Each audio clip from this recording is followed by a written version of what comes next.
Hi, this is King Bucho. Welcome to BDA Boxing, the boxing debate arena. I will be your host for today. This is the midweek show. Well, I don't know if you want to call it a big fight, but this weekend's big fight, I guess, is Canelo against Rocky Fielding. They're calling it Canelo against Rocky, as if that's gonna sell even more. But anyways, we also have Frampton. Wait. Now I'm confused. When's the Frampton fight? What's up, Trap Media? What's up, Jay Perez? Let's see who's in the chat. Whoa. Stupid fucking commercials. All right. Yeah, so we're going to have to wait for everybody to join us because I didn't start an event, so it's kind of an unexpected show. Chatterboxing says the Frampton fight is on the 22nd. Yeah, that's what I thought it was at the end of the month. So yeah, we basically only have Canelo against Fielding. I see we have McGregor already in the Hangouts. What's up, McGregor? What's good, man? What's good? How's it going, Bijo? Pretty good, pretty good. Wow, are you excited about this weekend when it comes to boxing? Oh yeah, most exciting fight of all time, right? Nah, Yeah. I couldn't care less about it. Like, if Rocky wins, I'll be ecstatic for him, but he's not going to win. And if he does, I'll eat crow. So that's my opinion on that. Canelo should just be too much for him. It's not an exciting fight, and that's it. I don't even think that Eddie Hearn wants Rocky to win because I don't think Eddie Hearn cares about any of his fighters except for like 3 or 4. Yeah, If I'm being honest. yeah. But also because Canelo's better for the zone, and I think that Eddie Hearn wants the zone to succeed, and for that to happen, If Canelo loses, that's the zone fucked. oh yeah, well exactly that's my point. So because I was watching one of the previews, I think that it's the one made by Golden Boy. It's called Mano a Mano. So it's they're talking about the Canelo against Rocky there, and they at some point Eddie Hearn goes like, of course, like what was he saying? I don't know. That's just, he wants Rocky Fielding to win and all, but I'm like deep down inside he doesn't want Rocky Fielding to win. I mean, like you just said, that would be the end of the zone basically. I want to see Rocky win. I think that'd be fucking hilarious. I would laugh for weeks. Yeah. Do you know what? I don't want Rocky Fielding to win because I know Canelo is good for boxing right now, especially the zone, and I want the zone to Yeah. succeed. So I'm gonna go with that. But of course, I mean, I understand why people want Canelo to lose. I mean, he's acting, like arrogant now, and I don't know. Yeah. They're just saying a bunch of shit. Like the lawyer just said that regarding that Golovkin fight, that they're in complete control now, and they will make the fight when they feel like it. So I don't like that type of talk. But anyways, Yeah. before we continue, I just want to introduce 13 to the Hangouts. What's up, 13? 13. All right. Anyways, you want to say something, McGregor? Me? Yeah. Yeah. I was gonna ask you a question, Bujo. Someone asked me this midweek and I was struggling to answer it. What fight were you more excited to watch Liam Smith versus Canelo than Fielding versus Canelo, or no?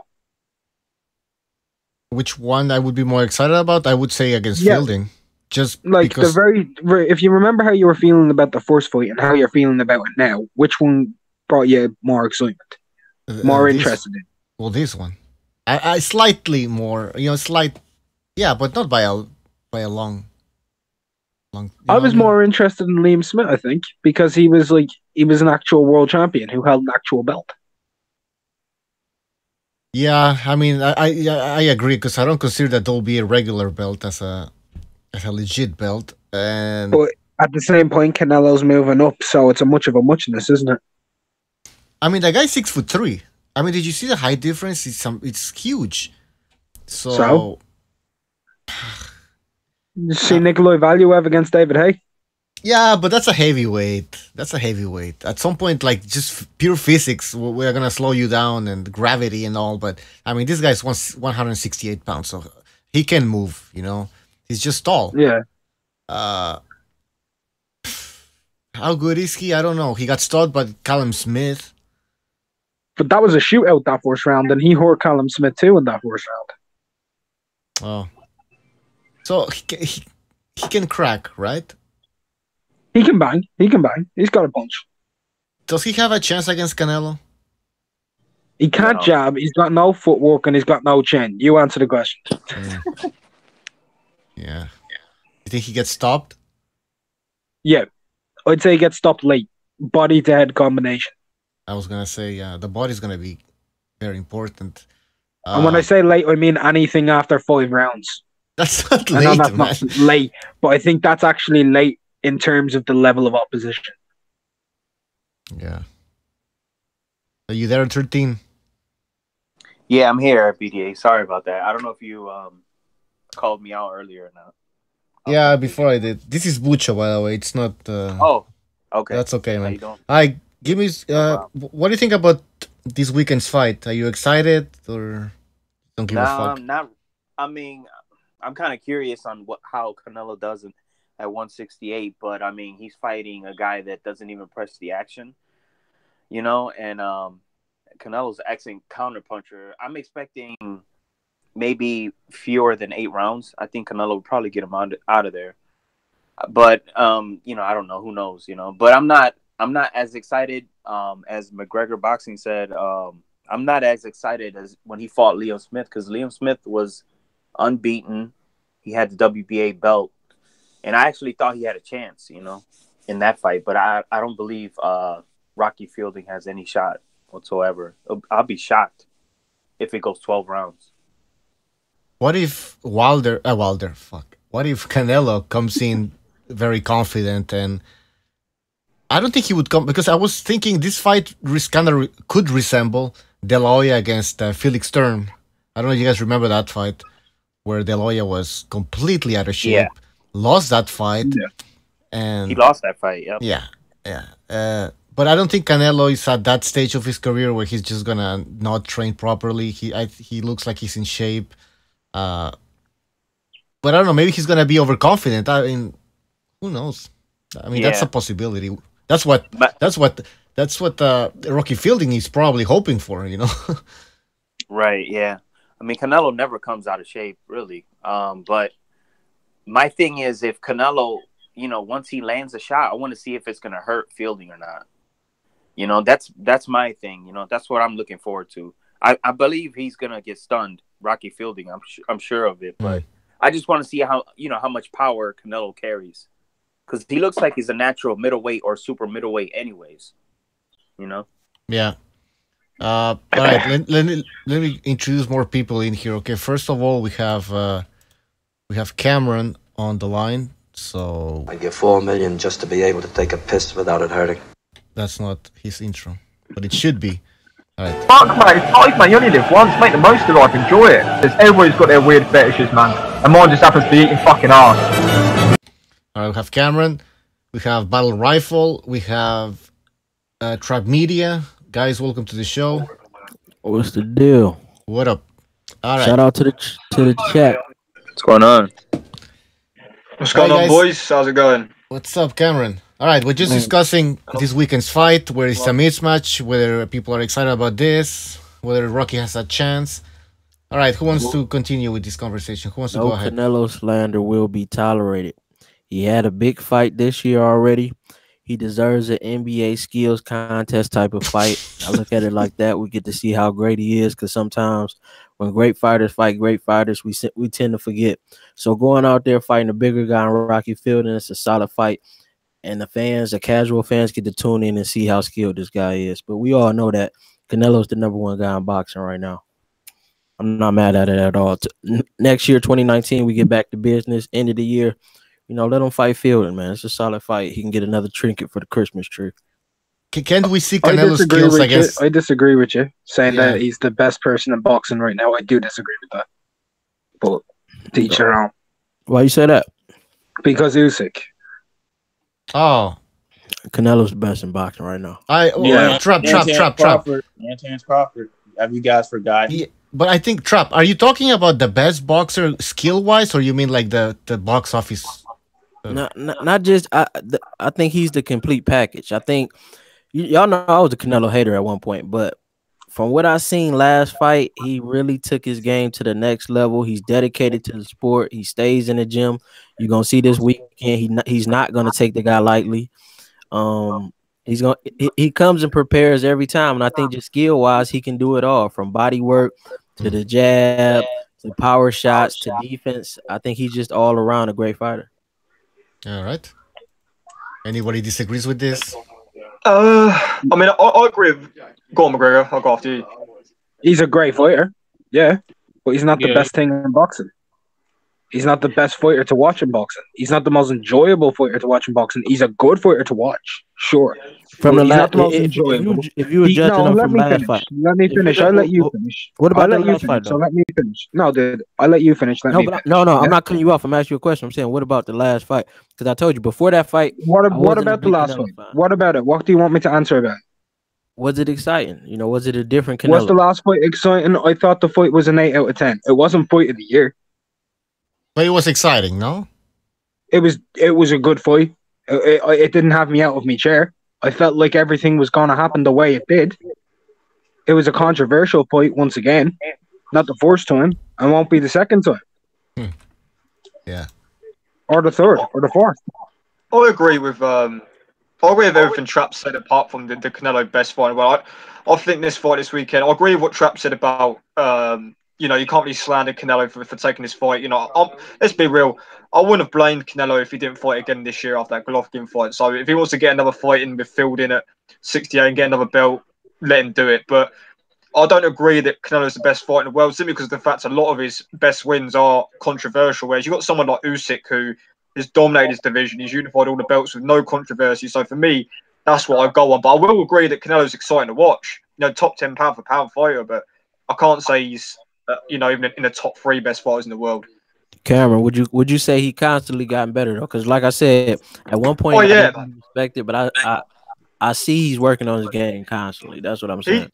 He's got a lot better over the last few years, right? Like, I said that on Twitter a few days ago. He's got a lot better over the last few years, and he continues to get better. That's why I didn't want to see the Golovkin third fight, because Canelo's just gonna get more clearer wins over Golovkin as that time goes on. So, you know, for me, Canelo's improved a lot defensively. I think he's a very intelligent fighter now compared to when he was kind of when he fought, you know, when he fought Lara and things like that. I think he's got a lot better. So, and he's proved me wrong. So I picked Golovkin to beat him. So I won't give him slander. And I really like that body work. In the last fight, he was very aggressive I like the body work in the last fight. It was a balanced attack, very balanced. I think Canelo's the best body puncher in the game.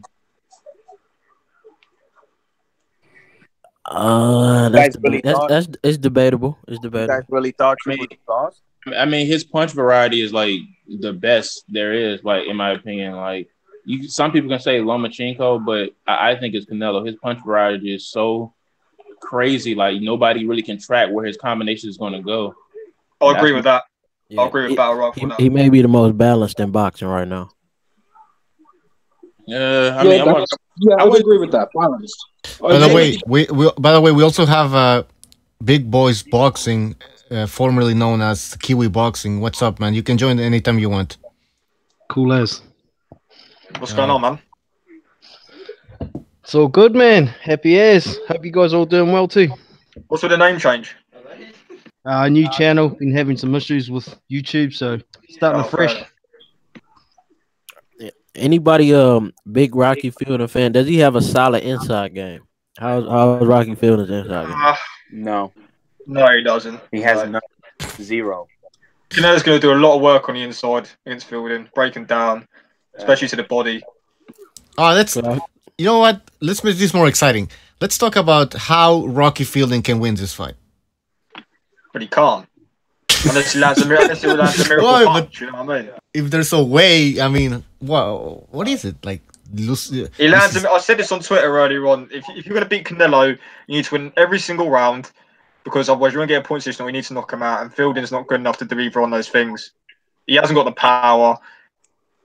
Canelo's smaller, but you know, Canelo's chin's been I mean, Golovkin couldn't stop. You know what I mean? So for me, Fielding's not proven at world level. I know he's got a win over Zerga, but you know, this is a guy who's not beaten any of the real top guys. So for me, I can't see Fielding winning this fight unless he lands a miracle punch.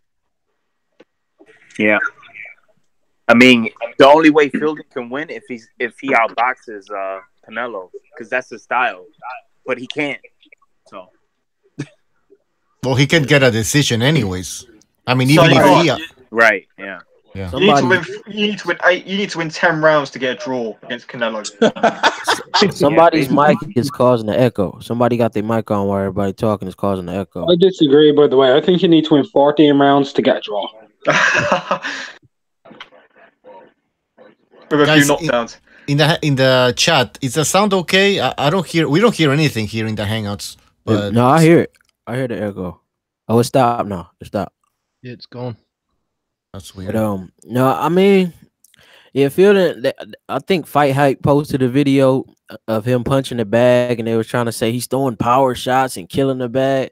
I clicked the video, expected some, okay, Fielding prepared. He got a solid chance with power, and that shit was weak as hell. Like, you could barely hear the punches. I mean, it wasn't really no on it. He wasn't following through with the punch. I mean, I don't like what it might be bad for Fielding. It might be real bad.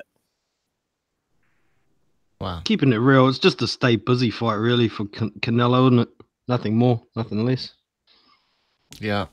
And getting a third world title in a third division, which of course is bullshit. That will be a regular title, shouldn't be counted as a real title. Whoa. Why are you saying that? To be fair, he's right. I don't class the regular title as a legit world title, and even though I'm a big Canelo fan, I'm not going to sit here and if he wins this fight, I'm not going to sit here and say he's a free world champion because I don't call Scott Quigg a world champion. I don't call Danny Jacobs a champion before he won the IBF. So for me to sit here and say Canelo is going to be a champion if he wins this at 68, I just can't do it. He has to beat Callum Smith for me to be legitimate WBA champion because the WBA are a farcical, man. Yeah. It's a solid trinket. It's a solid trinket. I mean, it's not Trap. I think this is the WBA. It's not the WBA Super Champion belt. It's the regular. But I mean, Triple G got credit for his defenses with the regular belt. So I mean, in today's I don't give credit for that, man. Like, you know when people say Golovkin beat Hopkins' record, no, he didn't. Nah, and I don't care about beating a fucking record. Like, it doesn't matter to me. Golovkin was the middleweight champion.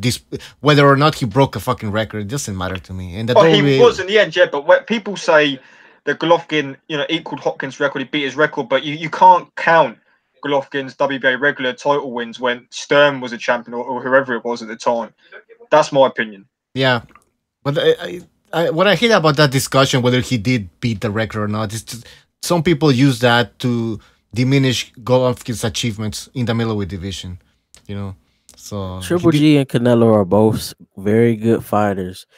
They deserve the respect. We seen last with Stevenson.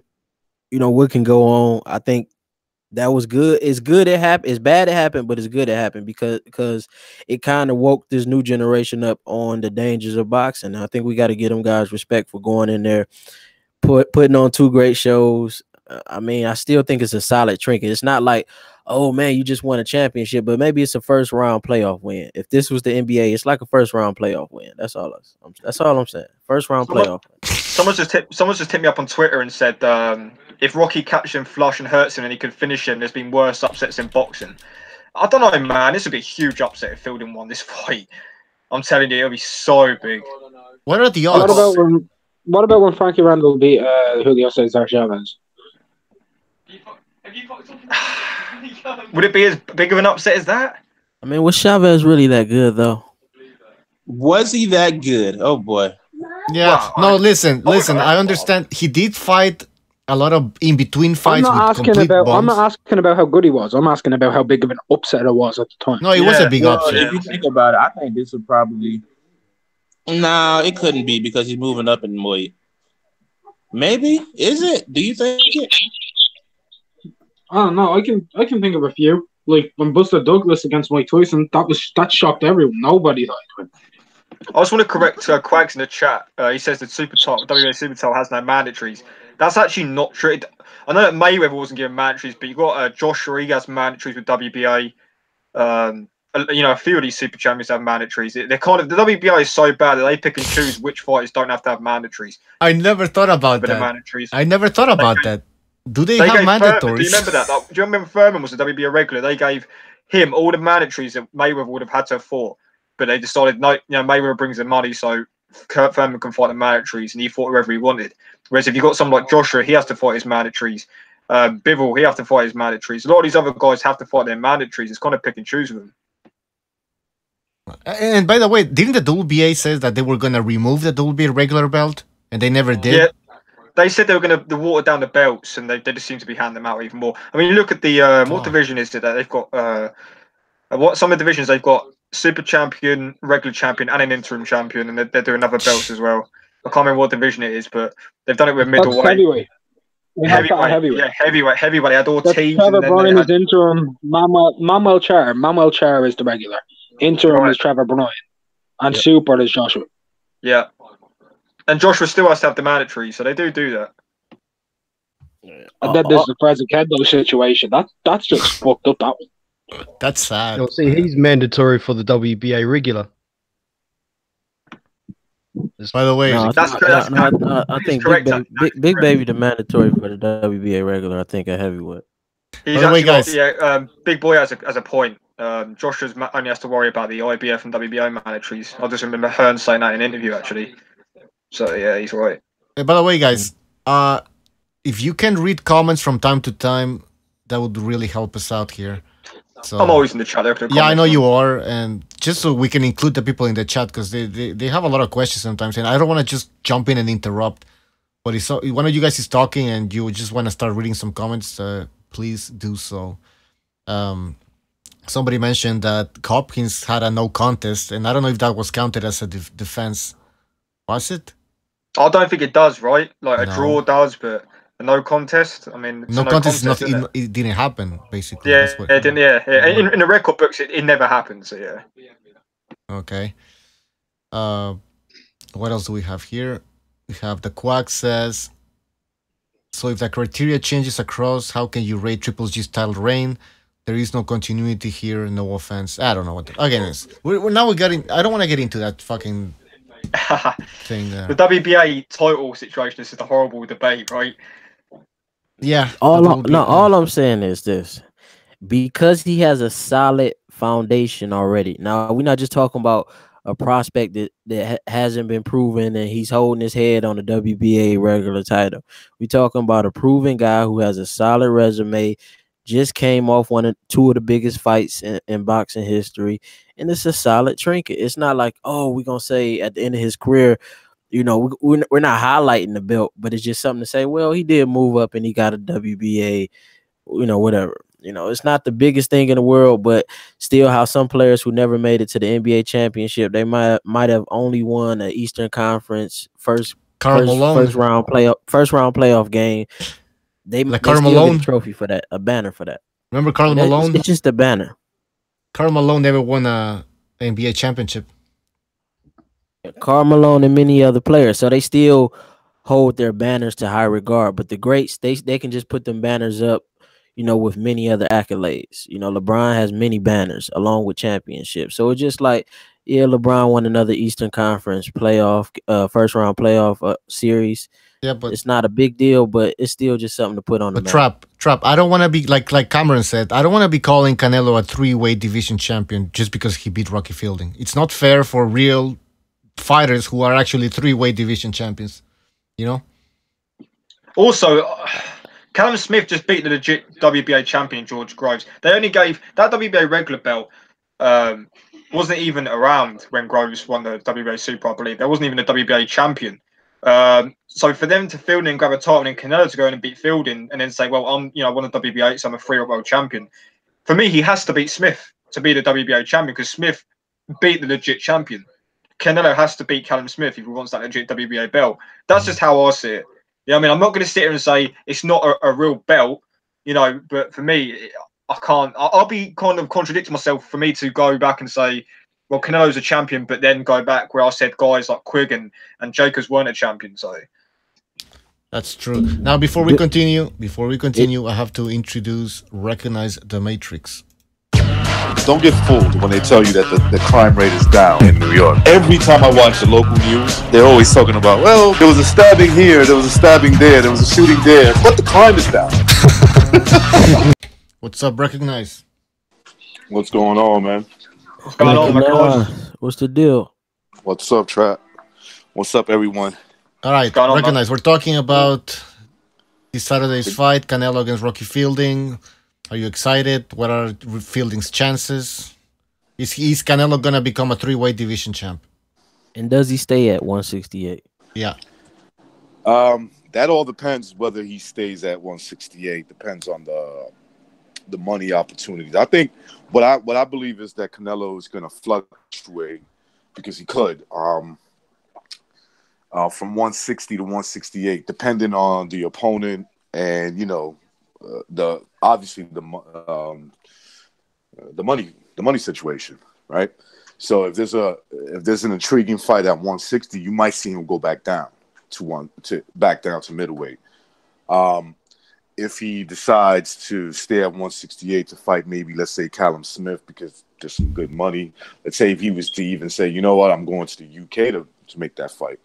I could see him staying right there at 168. Of course, there's always that third fight with Triple G. Let's say if Triple G goes up in weight, is able to get a belt at this point of his career. So there's always what I believe is there's always going to be an opportunity for him to fight in both weight classes, because I truly believe that he can fight at 168 and 160 and 160 at this point of his career. I'm sorry, go ahead. I was saying, because you brought up the Triple G and fighting again, would you want to see him fight Triple G at 168 for the WBA regular title? Would that be a little bit more interesting? That would be intriguing if he beat. Let's say if Triple G goes in there and beats Callum Smith, right? Even though they fought 3 times, even though not 3 times, twice. They fought twice. It would be intriguing because if Golovkin goes in there and could still beat the Callum Smiths of the world going up in weight, then it's going to be intriguing. Yeah, I wouldn't mind seeing them fight at 168. I don't know if it's just me, but I just, it doesn't matter what weight or who they beat. I see it like this with that third fight. And I feel like if Golovkin was ever going to beat Canelo, it would have been in the first fight, because he's only got older, Canelo's only got better, and it's just going to keep going that way. Canelo's only going to get better, more fresher. Golovkin's going to get older. I just feel like if Golovkin was ever going to beat Canelo, he would have done it even in the first fight. But now I feel like the longer they leave it, Canelo's just going to get more of a clearer win. I just ask about how many times they fight.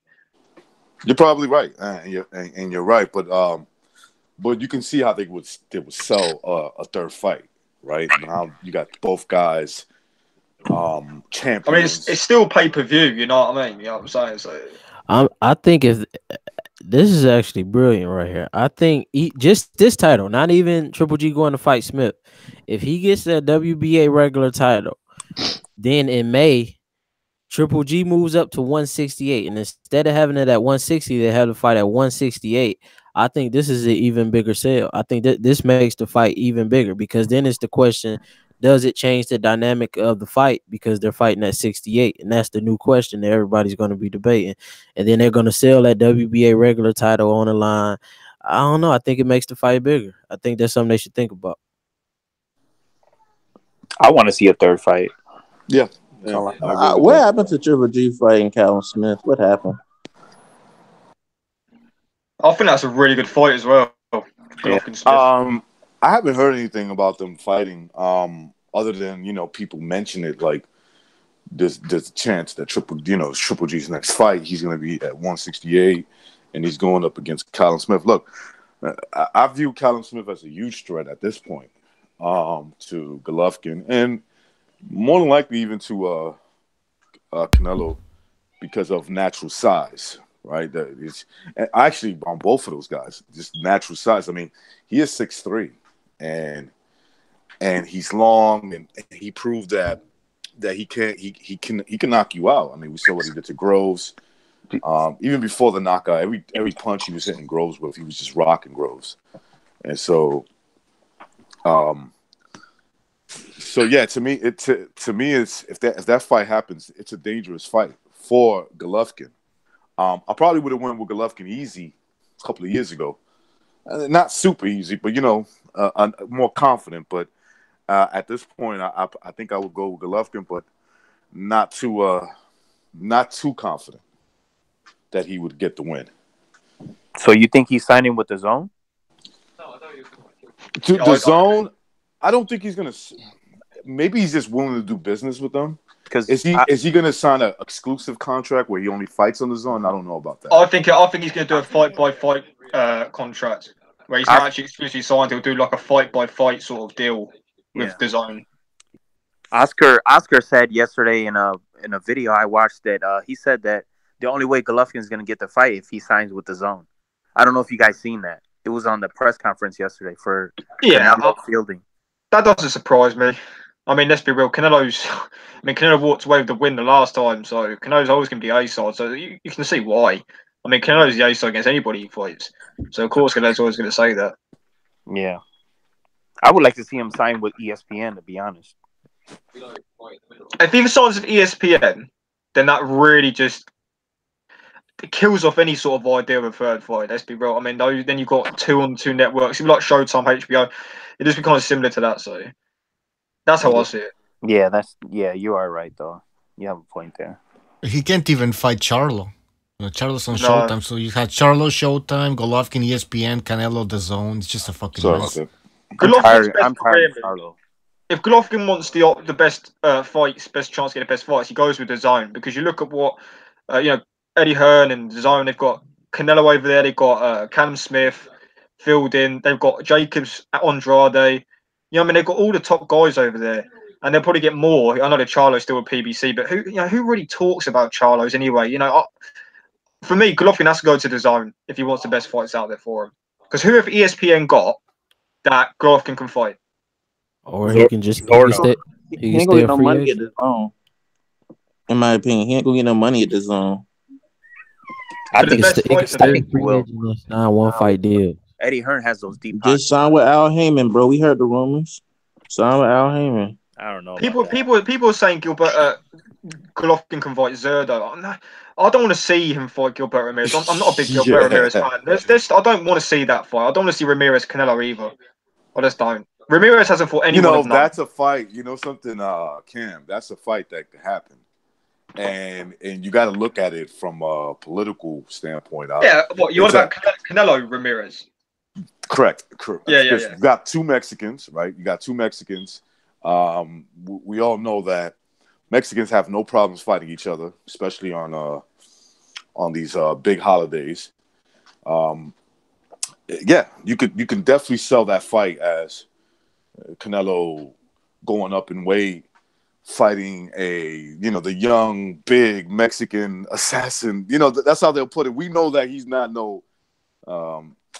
he's not a legendary fighter or this guy that is going to be the next best thing, but they'll sell it that way, right? And being that they don't really have to do that much selling because they're both Mexican, and then the Mexican fans love Canelo, and if they're not aware of Ramirez, they'll be aware of him once they hear that he's going to fight him, and they'll make a lot of money, and that's what it's going to come down to. See, Canelo's going to make, from the way I understand it, he's going to make over $30 million per fight. That's guaranteed money. That's like some guaranteed money. So he kind of has that whole deal with like Floyd Mayweather. Remember when Mayweather signed with Showtime, where it was I believe it was a 6-fight deal worth $200 million. That was the minimum. The minimum was $200 million. Now, depending on who he fights and what they can sell on it, he got he got more money on the back end, and sometimes even doubled it. And with the Manny Pacquiao, they even quadrupled. You know what I'm saying? Like his guaranteed purse bid. His guaranteed purse that he signed with Showtime. So the way I understand it, Canelo has that same deal. So if he wants to make more than that, or have a better chance of making more than that, he's gonna have to sign fight some big names that can sell a lot, whether they go on pay-per-view or the zone, on the zone and whatever. However they're gonna do that. So I won't put it past Ramirez and Canelo Alvarez in the near future. I mean, it'll be. Look, the only reason I'd like to see that fight is because Ramirez will finally step up and fight someone legit. I mean, I know he's fighting Jesse Hart this week. I think it's this weekend, actually, or it might be next weekend. I mean, look, only the real boxing fans are going to watch that rematch. I don't even know if I'm going to watch that rematch live. So for me, I want to see Ramirez fight someone solid. I just want to kind of touch up on something, actually. A lot of people talk about how, Golovkin and Canelo are ducking Charlo.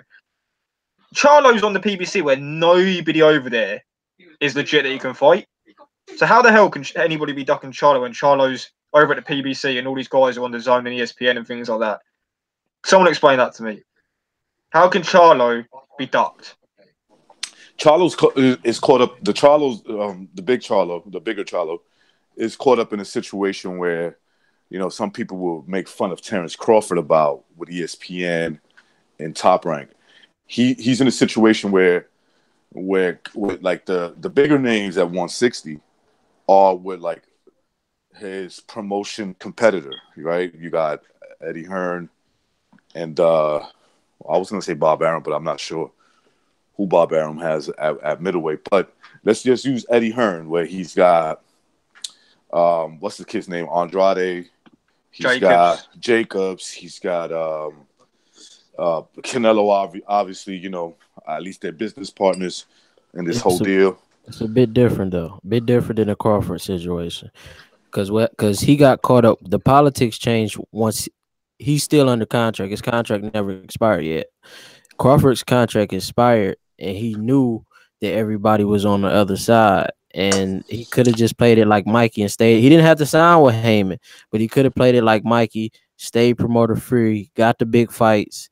And then if you wanted to sign after that, you still could have got the big fights. But no, I agree with you. What I'm saying is that he's in a situation that in order, right? Because the way I don't like this. I don't like this personally. Me personally, I don't like that you have to be signed with the right side of the fence, so to speak, for me and you to fight. Like that to me is I don't care about that. I don't care about that in boxing. Yeah, but it's even more right now because of that new, all the new streaming and the apps and even more war right now, especially because they just got on Fox. PBC just got on Fox.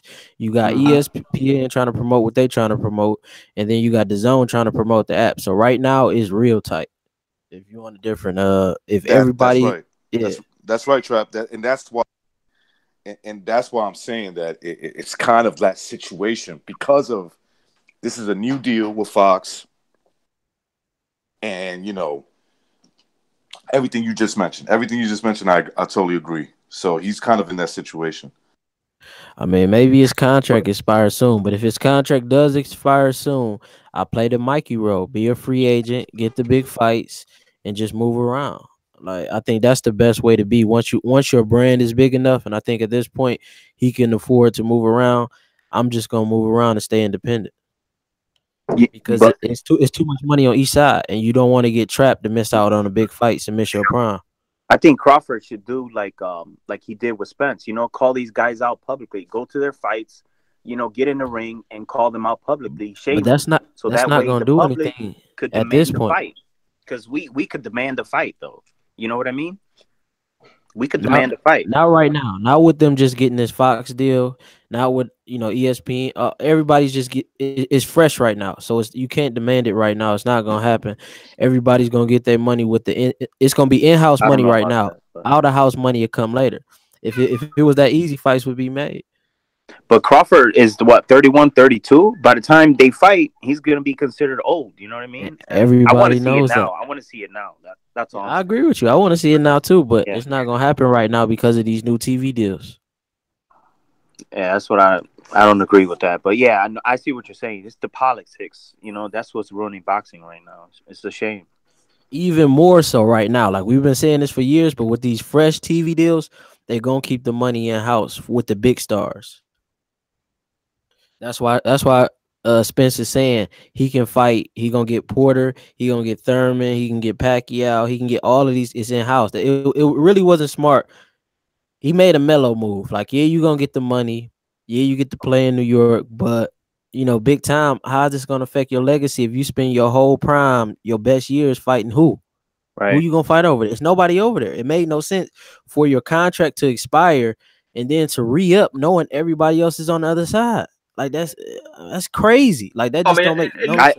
It looks like it's gonna be fighting Amir Khan, right? I mean, at least that's something, you know. At least that's a name for Crawford. That's a rumor, yeah. No, I'm saying that's a big if. We don't even know that yet.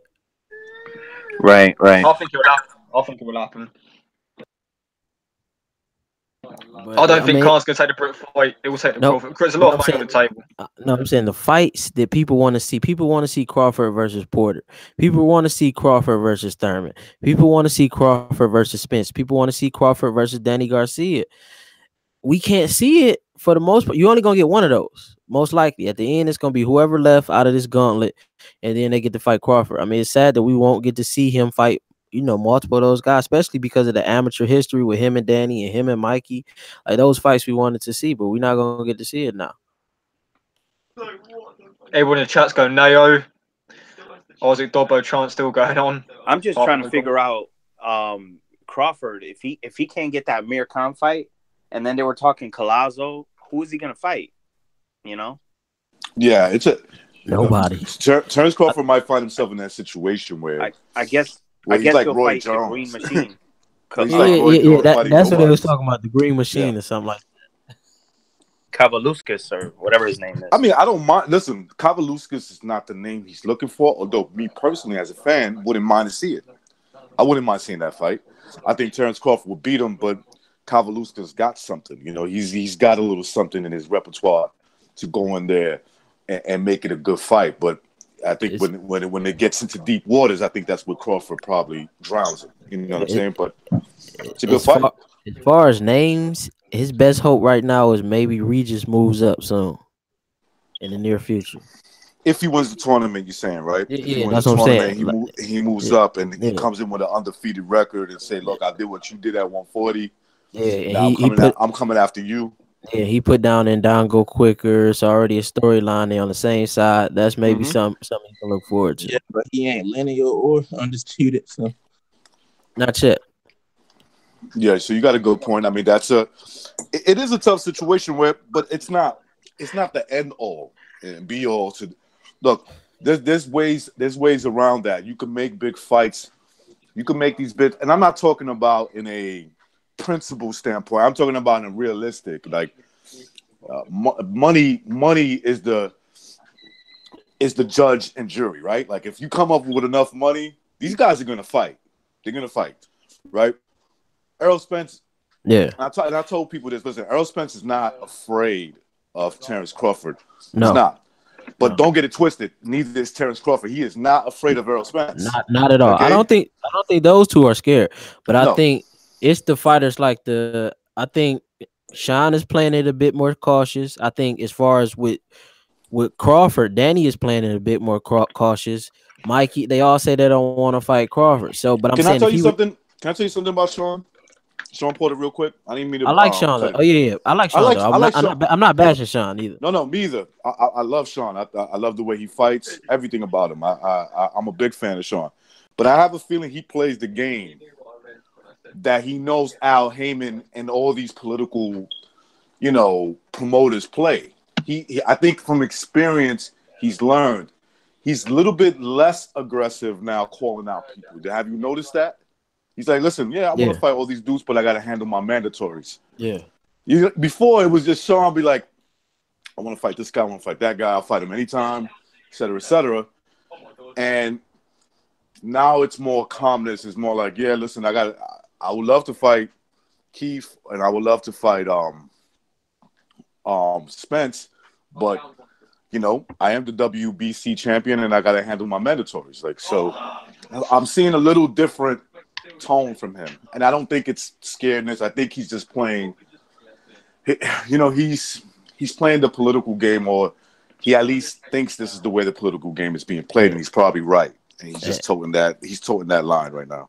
He's looking long term. I mean, that's why I didn't say he was scared. I say he's playing it a bit more cautious. That's why I phrased it like that, because I think, you know, his dad even spoke. They're looking towards the future and the end and setting him up post boxing. So he's not rushing into any of these fights. He's gonna try to, you know, prolong his reign as the champion, get some defenses under his belt, and then, you know, maybe two regular fights against regular guys, and then maybe at the end of the year or the beginning of next year we get a big fight with Sean. But I don't think he's rushing into any of those fights. But I was saying if Bud was on the other side, he could put pressure on the promoter to make at least one more. At least we could have got two of them. You know, maybe him and Danny, or, you know, him and Porter, or him and Thurman. We could at least got two of them. Maybe. I want to see Crawford go to Spence Garcia, Porter Ugaz, and Thurman Lopez. I want him to go to all these fights and call them all out. That's the only way he's going to get one of these three guys to fight him. I have a feeling 13 he's going to do that. I have a feeling as a publicity for, you know, for him. And I believe he truly means it. But I also think that it's more of you might see him do that. You might see him go to these fights and be like, I want you, Spence. I want Sean Porter. You know, that Clubber Lane kind of thing. It's tough because of the politics. Like, it's so crazy now that on the Wilder Fury card, they didn't even show Terrence when they were showing all the people in the crowd. They didn't even show Crawford. Like, it's so political now that you can't show another great boxer at your show. And I don't think they showed Spence at the Maurice Hooker fight. Like, it's crazy. Like, that we got to this point that you can show all these stars. It's stupid, right? If that happened, why wouldn't you show like a potential rival in Spence or Crawford? Why wouldn't you show them? Yeah, I mean they showed everybody, but they didn't show Crawford. Right. So if you on the ESPN and Top Rank side of the fence, and you're doing an event and you got a future nemesis in Earl Spence, I'm showing them. Or just respect for the sport, like on what this guy has accomplished. Like, it's disrespectful, and it's misleading to the casual fan who might, you know what I mean? I don't know. It's crazy. It's crazy. The politics is crazy right now. Stupid. Yeah, but shout out to, I think a lot of y'all brushed over it. I don't know if y'all talked about it, but Teofimo Lopez, I really like that young guy. I think he has a bright future if he stays in the gym, stays out of kicking it, parties and stuff like that. Very talented. I just want to say, Bucho's on a phone call right now, so he's left me to host, and he told me to bring anyone in if they come on the show. So I know that we've got Jimmy on the line. What's going on, Jimmy? Gentlemen, what's going on? How you guys doing? Jimmy! What's happening, guys? I just want to get your opinions, Jimmy, because we already spoke about already, and I know that Bucho would do the same. What are your opinions on the Canelo Rocky Fielding fight this weekend? Because we kind of got into it, but obviously it'd be good to get your opinion on the fight. I'm obviously going to watch it. I mean, you know, he's got to stay busy. I mean, he can't fight Triple G every time, but it would have been better for DAZN to have had a more recognizable name in the United States. You know what I'm saying? For their first, you know, Canelo fight, it would have been just nice to see him, you know, Billy Joe Saunders even, you know, somebody. I don't know. Maybe I'm just being a fucking, you know, picky prick, but I would have preferred to see a bigger name for his first fight. But I don't know a lot about fielding, so I mean, is this? What? Let me ask you. You know more about him than I do, Cameron. What's your feelings on fielding? I mean, he's solid. I mean, he's improving, but the problem is his best wins Tyrone Zerger, which, let's be real, he's not a top super middleweight. He's got no real inside game. He's not a huge puncher at 168, and I think, you know, he's got a belt. Well, that's why this fight is happening. He's got that WBA regular belt, so that's why this fight is happening. But there's no way fielding. I think we've all kind of echoed. He's got nowhere in this fight unless he lands a miracle punch. Now, he's not going to outbox Canelo. He's not good enough to outpoint it for over 12 rounds either. So is he? Has he ever been stopped or knocked out? Yeah, Callum Smith knocked him out in the first round a few years ago. So he's been knocked out already. Okay, so he's been stopped. Yeah, no, that's these aren't promising signs for me. In the first round. From what I've seen, he doesn't even use his reach properly. He throws his punches like a step, a half an inch or a step. Hey Cameron. Okay, Cameron, I'll be right back. Gentlemen, I'll be right back. All right. Oh man. All right. Peace. Yeah, it's like he doesn't get full power on his punches because he steps in a little bit too close. Like if he took like a half a step back, he could get better, power on his punches. But yeah, it looks bad. Like it's gonna be bad. It might be an all-star game. You're gonna see Canelo going through the legs, 360 dunks off the backboard. It's gonna be bad. Basically, area, yes. That's what he's got to do. Then you know what I mean. When you face inferior opponents, you have to treat them as such. You know what I'm saying? You do what you should do. You should put them out. Like when Monterosen, when Triple G fought Monterosen, he let everybody know, I know this fight shouldn't be happening, and I'm going to show you right now. And boom, boom, boom, he took care of business. Yeah, or Billy Joe versus Lemieux. Like you got to go on and put on the show. Right now, come to find out, though, man, you could not to say that he still wouldn't have done that to Lemieux, but fucking knowing he was, on the clean and shit or taking probably dirty. You trying to call Billy Joe a dirty fight? You believe that? Well, he just got caught. I don't know if you saw that. He just got caught. Actually, not just got caught. When did that happen, Cameron? It's about 2 months ago now. A couple months ago that was happened. His fight got announced today. Actually, he's fighting Zoltan Zero. Because in 10 days' time. Because didn't it cancel? Didn't it cost him another fight? He was ready to fight somebody, right? When he got popped. Yeah, it was. Who was he going to fight? It was Andrade. Andrade, that's right. Yeah. Yeah. And Andrade fought the what was the guy? Was it the South African guy for the vacant belt, or was it someone along them lines? But yeah, it was a couple of weeks before the Andrade fight. He got pulled from it, and he vacated the belt. Yeah, and usually when there's smoke, there's fire. You usually get caught once. I mean, it's kind of hard to believe that, I just decided now to start using it. You know what I mean? Right. Yeah, I agree, man. Yeah, I was never confident in him anyways. Sauna's had a fight announced today. He's fighting someone called Zoltan Zero on the Josh Ronson Frampton undercard next weekend. I mean, obviously it's short notice, so obviously I've not... Has anyone actually heard of Zoltan Zero? Anyone in the chat hold of Zoltan Zero? No. No, I haven't even, no. Even a diehard boxing fan. I mean, look, the fact that none of us... We're all very educated people in boxing. If none of us know who that guy is, it kind of says a lot. Goes to show you how much that juice cost him a lot of money. Yeah. Hey, is that BDA I see? Is that Butcher's on the BDA account right now? He's gone to take a phone call. Oh. BDA might be in the chat there. Let me have a look.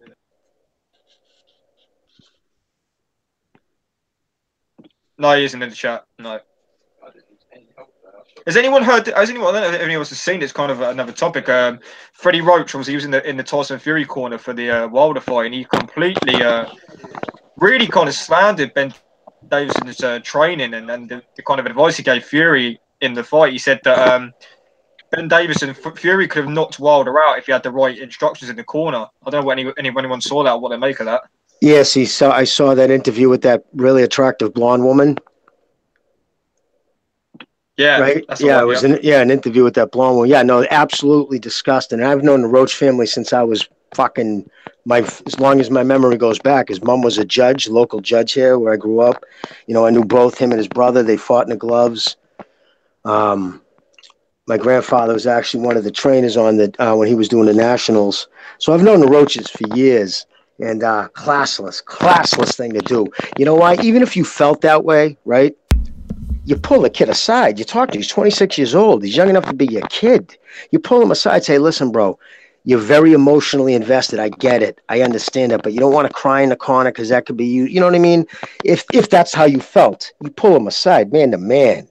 You don't fucking put him on blast on an interview like that. That's just because know what it said to me. I'm listening to it and I'm saying, even if you're right, dude, what it looks like is your fucking ego can't let you be a second. Couldn't let you let the kid take the shine. You had a to me, that was just atrocious. And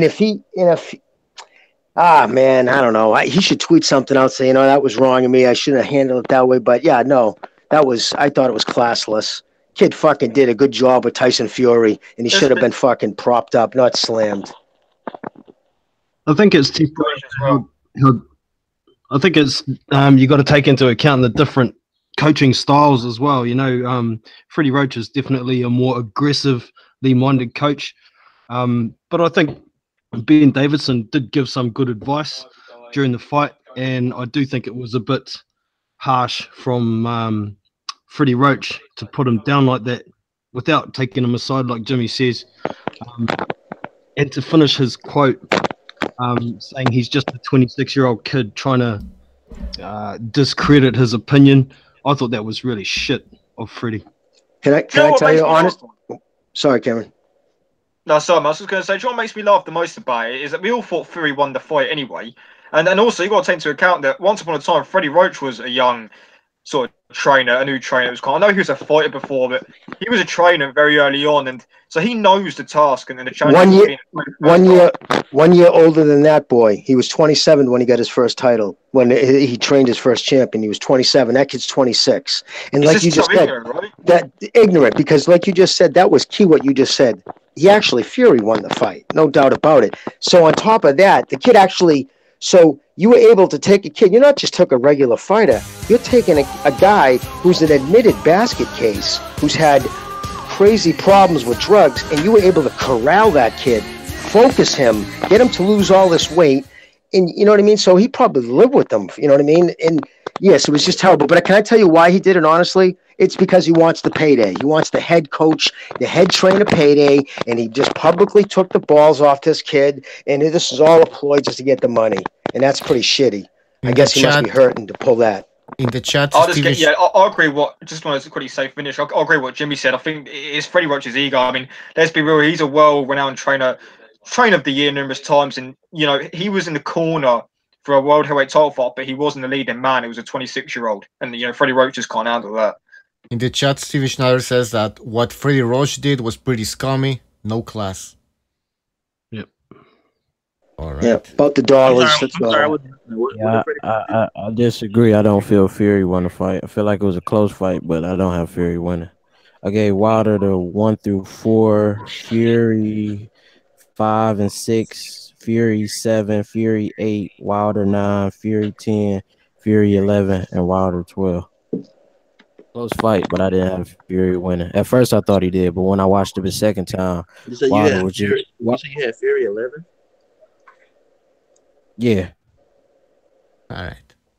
So you had Wilder winning by how many? I think he said he had it 6.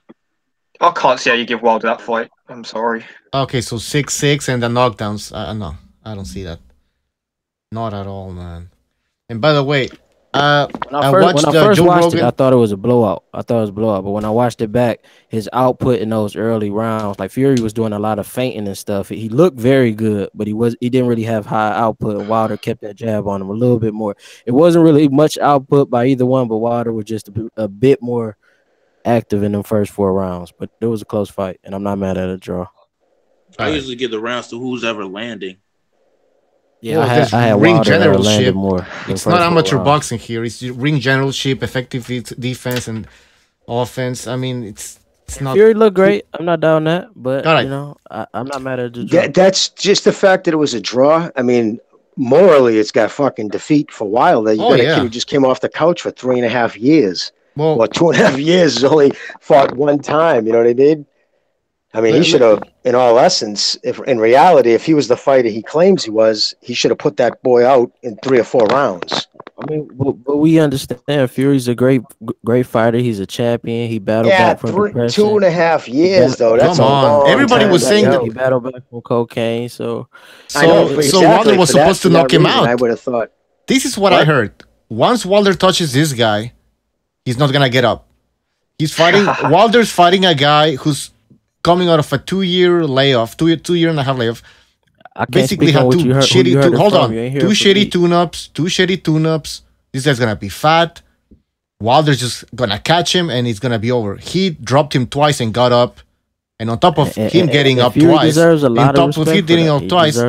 most people agree that Fury should have won this fight. Now, this is what Jimmy's saying, that if somebody lost this fight, is Wilder. He was supposed to be the fresher guy coming in there with a knockout power, and if he touches you, it's over. But anyways, before we continue, I want to talk about the Wilder Joe Rogan.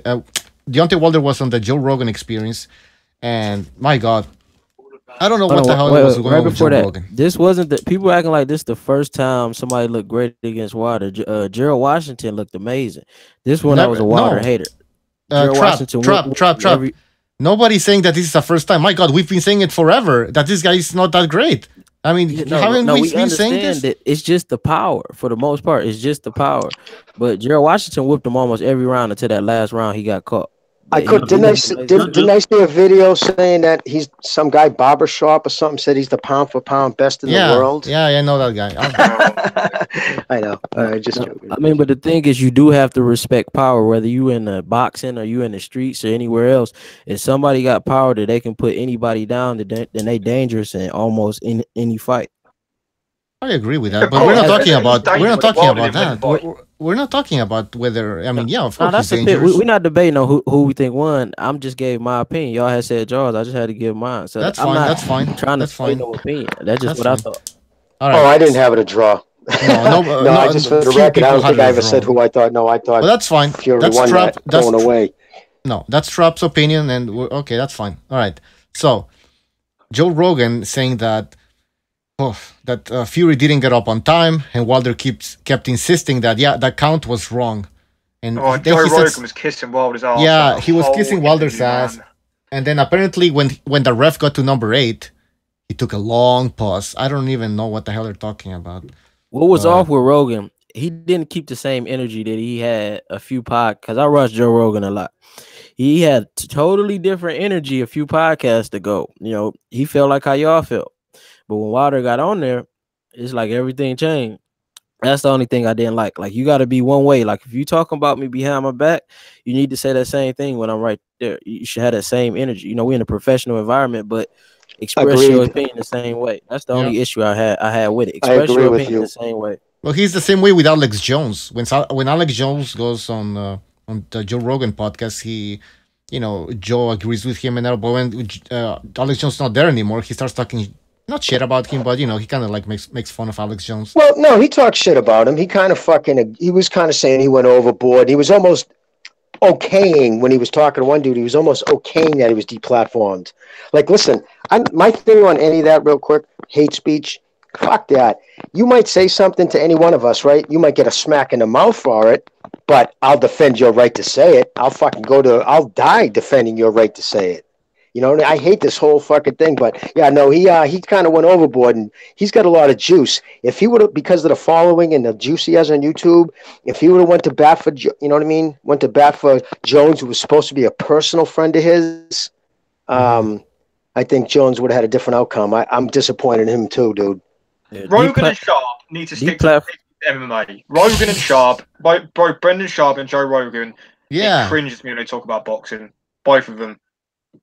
But they both are big Fury supporters, though. They do both love Fury, but he just didn't have the same energy. And I agree with you about deplatforming. That's no good. I don't believe in censorship in any way. I don't believe in blocking people, or if people want to talk, I mean, let them talk. Let them have their opinion, and you don't have to exactly. Bad opinion's gonna wash itself out. You know what I'm saying? These young fucking safe space trigger fucking clowns with trying to keep Ben Shapiro from talking. Like, just don't listen. Listen, bad conversations dissipate on their own or get squashed out by the, you know what I mean, on its own. You don't have to deplatform. I agree with you, dude. But can I say something? Shepherd of Sons in the chat. Can you just confirm that you're the Shepherd of Sons that follows me on Twitter? Because it does confuse me. So just let me know, man. It is. I'm pretty sure. It is him, yeah? Because he interacts with me all the time. I'm just like, is this the guy from BDA or not? Yeah, he is. All right. Oh, sweet. Wilder kept saying that the commentators were biased and horrible. They were just horrible. He also went on to say that the commentators were pointing out things that Fury was doing, but when he did the same thing, the commentators were quiet. I don't know. I hear a lot of excuses for. He hired he hired him and his team. It was his show. The fuck is he talking about? It was a Showtime fucking thing. You know what I mean? It would be like Canelo complaining about Lampley. Yeah. I mean, back when he was on HBO. Listen, that was a Showtime PBC pay-per-view. Fucking Frank Warren he didn't have no say in anything. Yeah. It's all resentment from Wilder. You know, everybody knows that he's a one-trick pony. He's got that big power, and that's all he's got. And the commentators keep pointing it out, and he's upset because people are pointing it out. Well, what did he want to hear? Like, that's a great jab from Wilder. That's a great 1-2. I mean, no, he didn't do that. He was commentating on. If you put yourself in his shoes, right? It's you surround. I guarantee you, he doesn't have much negativity around him. And when I mean negativity, he's probably surrounded with his yes men, hanger-ons, and ass kisses. Oh man, you're the fucking best. You're the best, and that's just the nature of the beast. I'm not just saying Wilder, but majority fighters, right? So when they hear negative shit, they just get, it's like, what the fuck? They take it so personal. And yeah, with his length and his build, he's got the perfect boxer's build. Imagine if he actually spent the camp working on his jab with his build, he'd be unstoppable.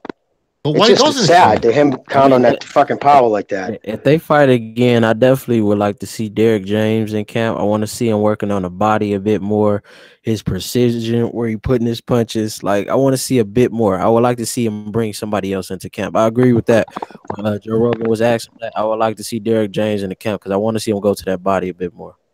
He's got to take some he's got to take some fuck. He throws punches with his power like he's in a street fight. Like he's got to catch the dude and put him out one shot. So that's why when he throws, he's throwing himself off balance. Listen, I don't know if you guys have ever hit anybody in the street or on. It doesn't take much to put people's lights out if you catch them in the right spot. You don't have to throw everything you got. It's like in baseball. I'm sure you guys have played baseball. Have you ever cracked the ball a country mile and like, wow, I feel like you didn't even swing that hard. It just caught it right in the sweet spot. It's the same thing with boxing, man. When you throw a shot, you don't have to fucking go berserk like that. He's got to take some of those punches because it puts him in a terrible position because he's so off balance when he's done throwing them. Yeah, and that's why I said I wanted to see Derek James or Robert Garcia, because they focus on where you putting the punches in balance. That's one thing. What I see when he working with Spence is all about balance and where he put the punches. And I think if he had something like that in camp, but he's not really open. How he was telling Rogan, he's not really open into bringing anybody else in camp because I think maybe he just doesn't want to hear another voice or maybe. I think he was saying he's afraid of them colliding with egos or something like that. But if one of those guys reached out to him, I think that would do him a lot of justice and working on something else because he has so much potential. It's just raw talent right now. But if he actually worked on his game, man. No. Well, his build, he's got a build like Tommy Hitman's Hearn, just big. You know what I mean? Same exact kind of build. And you know what blows my mind? His trainer's Mark Breland. Mark Breland, I'd have to say, is one of the top 3 best amateur fighters I've ever seen. When I saw him at the Nationals back in the mid-'80s when I was a kid, Mark Breland was an unbelievable fighter. One of the purest boxers. And that's what kind of blows my mind. So I don't know if Mark can't, I don't know. But Derek James, I don't know, maybe needs somebody more of a disciplinarian. Well, it seems what I mean? They've been obsessed with encouraging and caressing the wild power, and they haven't been trying to inject any more fundamental soundness into his game. If he could meet somewhere halfway, with a few more fundamentally sound techniques, he could be the greatest heavyweight on the planet easily. But it's quite discouraging that they're really reluctant to do anything besides encourage the wild power, to me. Yeah, you have to.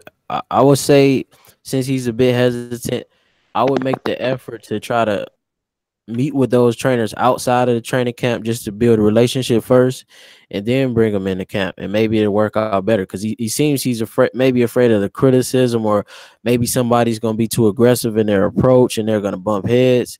I think maybe if he built a relationship with some of these other trainers outside the ring, then maybe he can bring somebody into camp. But that's something he definitely needs to look into, and if I was around him, that's what I would push him to do.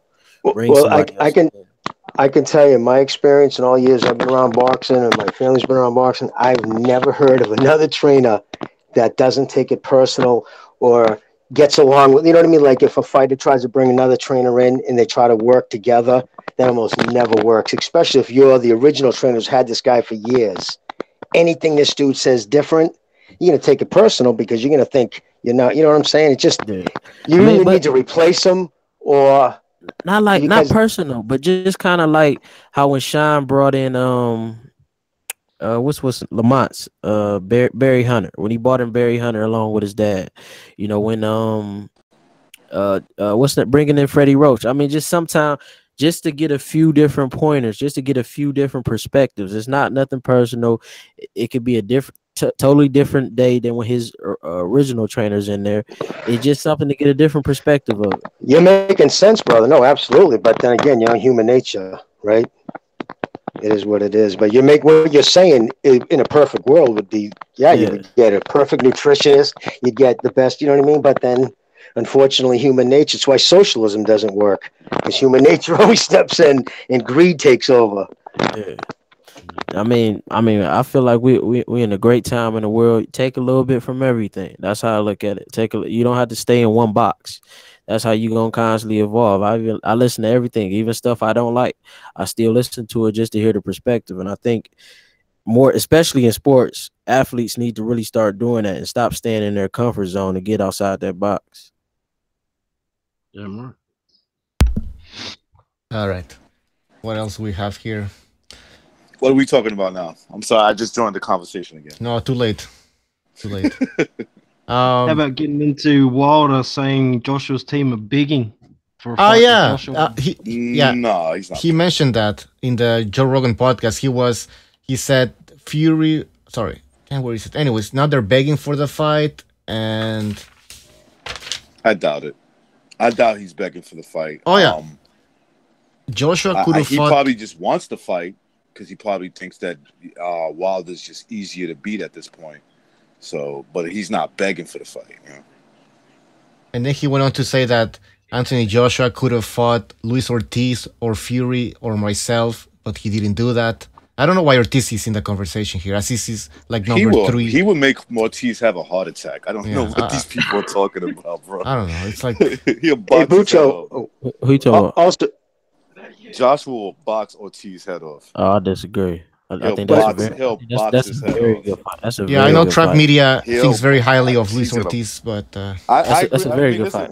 But Ortiz is too old, too short. He's gonna get boxed. He's gonna get boxed up. I would like to see it. That's a good fight.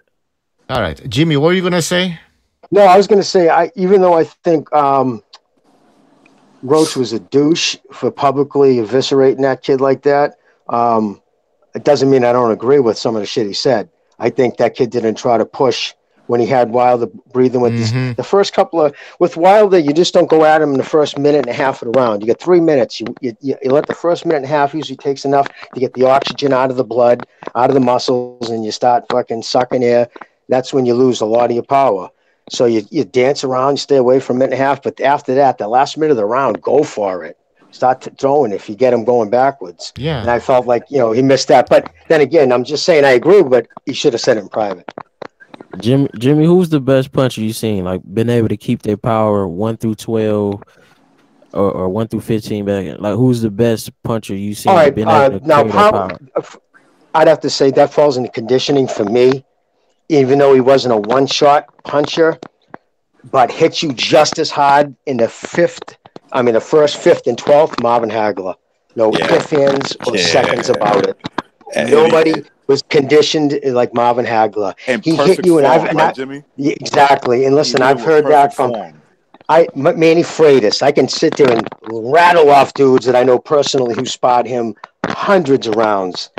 And fucking tell you, dude, he would spar guys 3 fresh. That thing that G did. I mean, that's an old tactic. People do it. They would every, a round and a fresh guy around. You would do 3 guys. You'd rotate them. And he would do that all the time.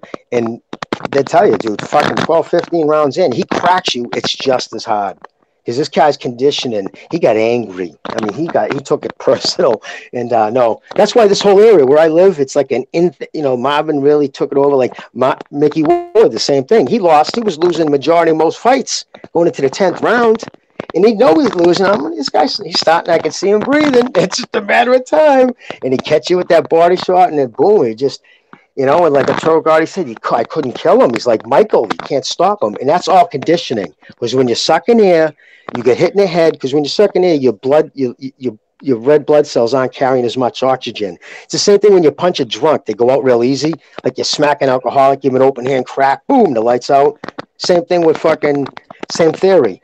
So when you're sucking air, your body's starving for oxygen, you can put your lights out easy. And that's the reason why Mickey never got knocked out, because he was never sucking air. What you Because he think trained about? like he was going to die. What you think about Wilder's conditioning? I did. I think he was in shape. In fact, I thought he was a little light. I don't know Yeah, why he came in so thin. he was 209. No, but I'm saying overall, do you think is he a good conditioned boxer? Yeah. Put it this way, he wasn't. If you can see if you can notice the freshness difference, and how you'll notice, just put in the first round, look at somebody's hands, how they're holding the hands, the heavier your arms get. As the hands go down a little lower, the movement, they're not up on their toes. And you could see how dragging he was after the 9th round. So, yeah, I don't think he's taking his maybe cardio. And that's usually the thing. He needs That's to most run. boxers have. Yeah, He, they have a he hard needs time. he needs to run, but I'll answer it like this. I think I think there's top level conditioning on, and a lot of it might come natural for him. Being 6'7", weighing 210 pounds, that's an excellent. I mean, that's almost basketball type body, in terms of height and weight. The only problem that I have with Wilder is that I can tell he preserves too much, so he might lose too many rounds, and that might haunt him one day. You see, with the Fury, I see Wilder as a sneaky fighter, right? And not in the bad sense. He's not sneaky in the sense that he's gonna sucker punch you or some shit like that.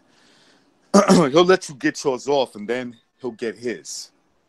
Okay, once you stop, then he's gonna come after you, and he could do that from round 1 to 12. Obviously, we've seen it against Tyson Fury. I thought he landed the punch that he needed to get out of, if I was the judge, a bad night for him, right? Because going into that point, I needed Fury to knock him down at least 20 times, or not just score a knockout. Straight out, just go for the knockout. And he got it, right? He got it. The only problem was that the man woke up, got back up, and was able to continue the fight. But I'm going to use what Wilder said. Wilder says he doesn't run, and I believe that. I believe he doesn't run.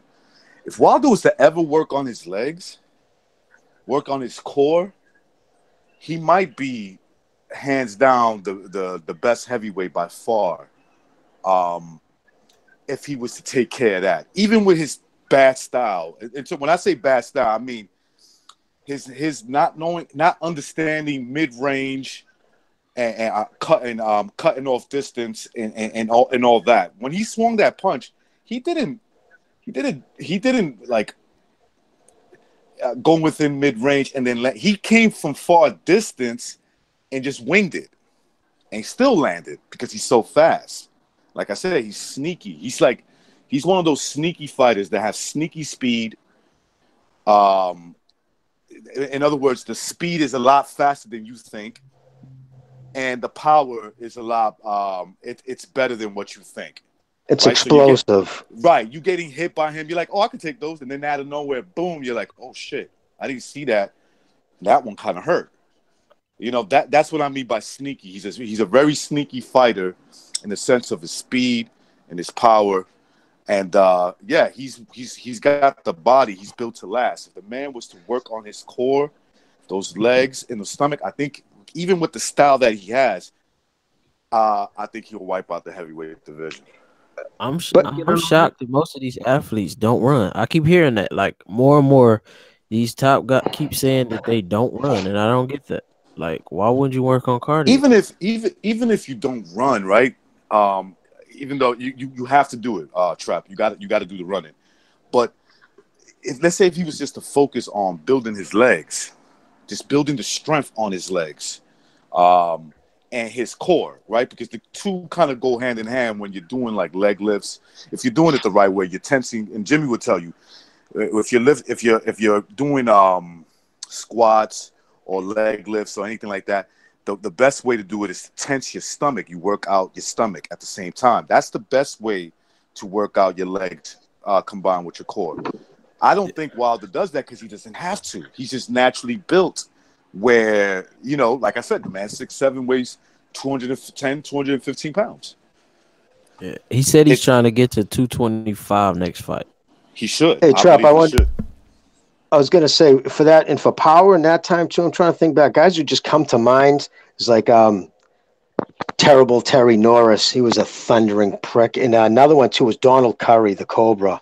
For a welterweight, that fucking boy could crack. Yeah, he could crack. It was, man, I loved him. Terry boy, terrible Terry Norris. Yeah. He had, and that came from his legs, man. That came from his stomach. Wilder, it's not. This is what gets to me about Wilder. Look, I've criticized Wilder. Everybody watch my channel. I've criticized Wilder for days, but I will give him credit. It's amazing to me. It's not that he's out of the ordinary. I'm not going to say it. I'm not going to over exaggerate as well. It's amazing to me how this dude does not use his legs and can still knock you out. You know what I'm saying? He doesn't even use his legs. He's just is all arms. And I'm saying to myself, if this dude was to ever learn the dynamics of planting your legs and having your legs to be your strength as well, I think, man, shit. I mean, what's to say he doesn't go in there and wipe out every top heavyweight within 5 rounds? That's where we were just talking. Before you came back, we was talking about him maybe bringing in a Derrick James or, you know, somebody to help him with that, you know, balance, punch placement. You know, how he works with Spence. Like, if he worked with Wilder like that. But they were saying it felt like most of these trainers are so emotional, they would get offended like that. But I was just saying, you know, you take a little bit from everybody, especially at this level. No, I think Wilder's conditioning is actually pretty good, but could definitely see him work on his running some more. But that's one of the reasons why he didn't make it as a basketball player or a football player, because he doesn't want to run. Yeah, he would have got smashed in that because of that. He probably. I didn't mean to interrupt you, but because I play football and I play basketball. I love basketball and I love football. The one thing that's where I learned. That's where I was taught. Excuse me. That's where I was taught. You know, they would be like, "Son, you're good. You got explosive speed. You're very physical, but you need to work on your legs. You need to build legs. You know, the strength on your legs and your stomach. You need to make that naturally strong, where you're not even thinking about it. It just happens like the way you throw punches, the way Wilder throws punches, right? And if you don't work on, and if for this kid Wilder, it's not a surprise to me the way he's built. He couldn't make it at that level because he admitted he doesn't like to run. Those basketball players will run him off the basketball court. The football players will run right through him. They'll run right because they do this all the time. That's like second nature to them. And I just think that if he was just now that he's a boxer, he's 33 years old, he's a successful boxer in terms of making money. He's got a belt and he's becoming, popular. I think he should invest on his legs and working out that core. I think, I don't know if it's too late for him at being 31, 32, whatever age he is. But I tend to think no. I mean, I think this is the age where you start to get smarter as well. You start to get smarter, and if he could work on those things, like I said, man, I think I'll pick him to beat every heavyweight right now. Can they take creatine in professional boxing? I know high school sports allow it. No, creatine is not allowed. No, that's banned. That's Isn't banned. that what Even though it's not. Football? Trap. I took creatine, bro, and ain't really all about. It's not about nothing. No, I was just saying because most people I know who take it, they gain a lot of weight. Since he was trying to gain weight, that's what it does. It gains you weight, but there's other things he can do. There's other stuff that he can do. Let's try and get back to my point I was going to make about Wilder's conditioning. I think his conditioning could look a lot better if he injected some more fundamentals into his style and didn't put everything on every punch, because the amount of punches that he misses with all his power on them tires him the hell out, and that's why he's more vulnerable at the end of rounds, like Jimmy was saying earlier. Yeah, that's a really good point because he does, and that's what for the gentleman that was speaking, I'll ask you, don't you find that impressive about him? That I'm surprised that he doesn't just wear out, like, or at least maybe somebody hasn't made him pay for it yet. Let me hold my judgment until somebody can make him pay for it. It does take a lot out of you when you miss. It's crazy how much more it takes out of you when you miss.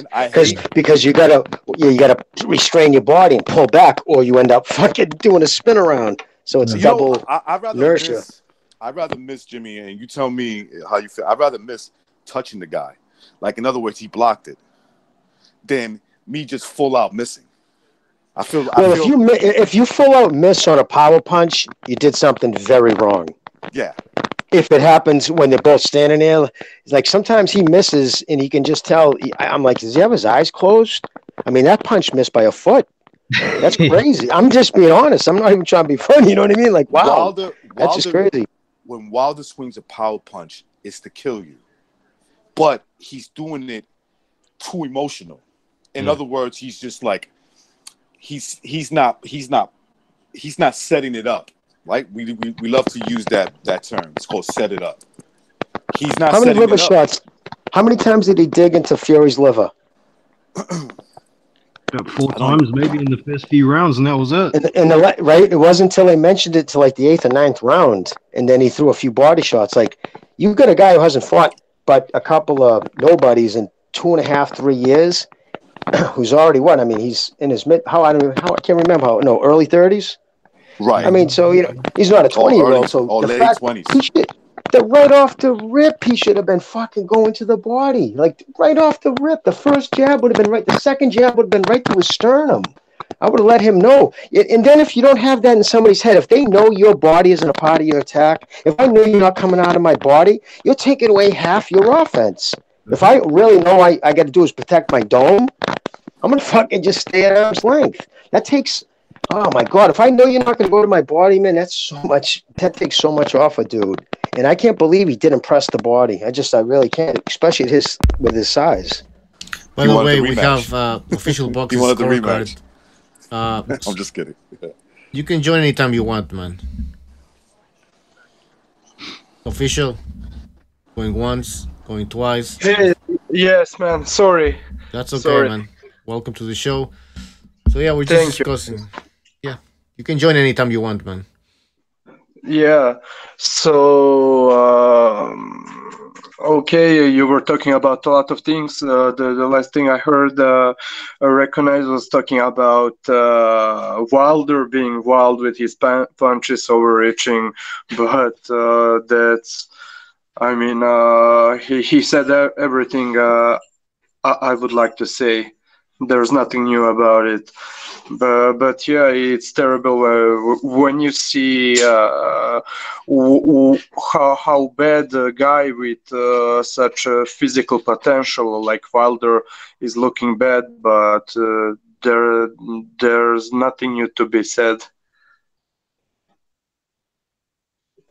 But you notice it too, the physical potential. Everybody says that when they see he's got the perfect boxers built wide back. We've been saying this for years. I mean, when is this gonna stop? We've been saying this for like 5 years now. So he's built better than in terms of boxing. All right, or just in life in general. If you ask me what build would I want out of Anthony Joshua, Vladimir Klitschko, or Deontay Wilder, I will tell you Deontay Wilder's build, because that's a build that's built to last if you treat it the right way, meaning you put in the work, like you put in the running work, like I said, working out on your core, how to breathe in and out naturally, you know what I'm saying? Just your core is the key. And Jimmy, you work out, you know this. If you got strong legs, and you got a strong stomach, your conditioning in terms of taking stress throughout 12 rounds it could be second to none, right? At the elite level. And that's what I don't see from Wilder. So it's sad to see a dude who's built like that, but he's an ectomorph with some. There's 3 body types, right? There's there's, remember Manute Bol? He's a real skinny basketball player. Just I remember Manute. long bones, long, thin muscles. That's an ectomorph. Then there's a mesomorph, right? That's the guy who's fucking just picture like the guy in the Golds, on the Golds logo, right? Perfect round muscle bellies. Very few people are dead center of that. Then there's the endomorph. That's the offensive lineman, gallon neck, huge joints. No matter what they eat, they get fat. They can't get abs. So Wilder is an ectomorph. Everybody's no one's ever won one thing. You know what I mean? You can't be obvious on either spectrum, but so he's an ectomorph leaning towards mesomorph. He just happens to have the perfect genetic build. And so he can eat probably anything he wants and gets abs, like most ectomorphs with a little mesomorph in them. I kind of have that in a smaller package. Like when I was younger, I really didn't have to watch what I ate. Right. Because I have round muscle bellies, small joints, round muscle bellies. I get what you're saying. I get what you're saying because, like, even me, I can still eat a lot. And I'm in my mid-40s. I can still eat a lot.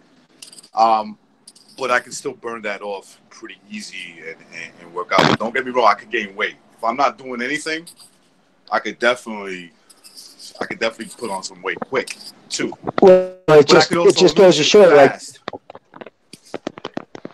right? And when you see people with abs, a lot of people when you see somebody ripped up, you automatically, not saying you guys, but a lot of people equate that with conditioning.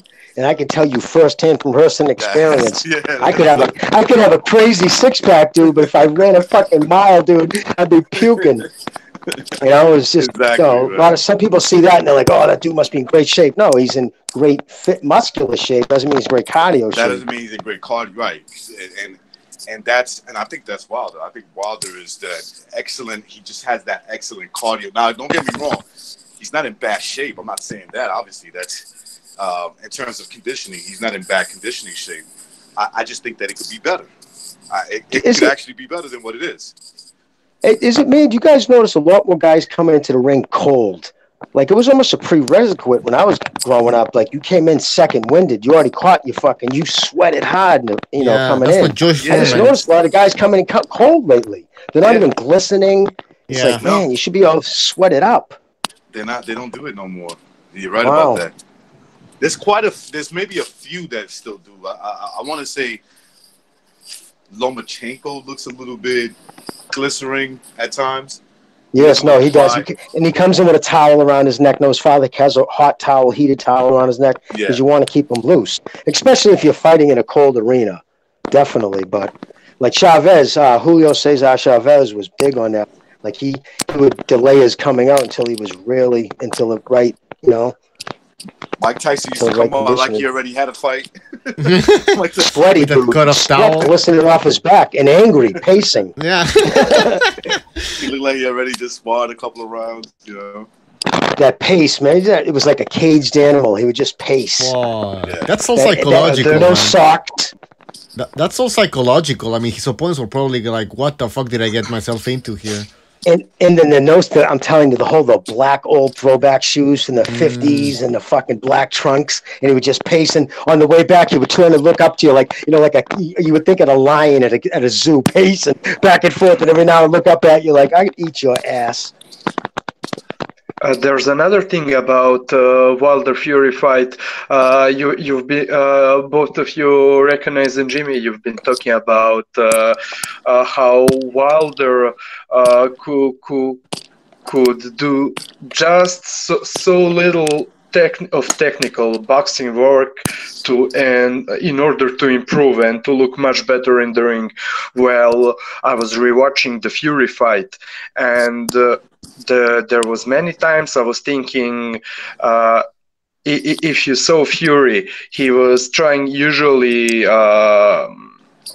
what he did very often in that fight was trying to block the jab and then duck the right hand. So he was answering Wilder's 1-2s with block and duck. And there was many times where he would duck to his right side, where I thought Well, it showed me how Wilder is not preparing, setting up the shots, the punches, and he could do just some very little simple things, and it would help him in the Fury fight. Like why he never faked the jab in order to make Fury lean to his right side, and while he's in a squatting position, leaning on his right, he just cracks him with his left hook or something like that, or he never jabbed, he never hooked off the jab. Many times there was the opening for the left hook after faking straight shot, either rear straight hand or his jab, but many times he was able to. Tyson Fury was open for the left hook when he would lean to his right and squat, but he never Wilder did nothing, and with his, as we are saying, with his physical abilities. Well, that reminds me of some. Sorry to cut you off, but because I'm gonna forget about this. No problem. This is what Wilder said in the Joe Rogan podcast. He said that Fury, this was the best Tyson Fury out there, the one he fought, and there is little that he can do to improve. On the other hand, Wilder believes that he can improve much more. So, go ahead. That's laughable.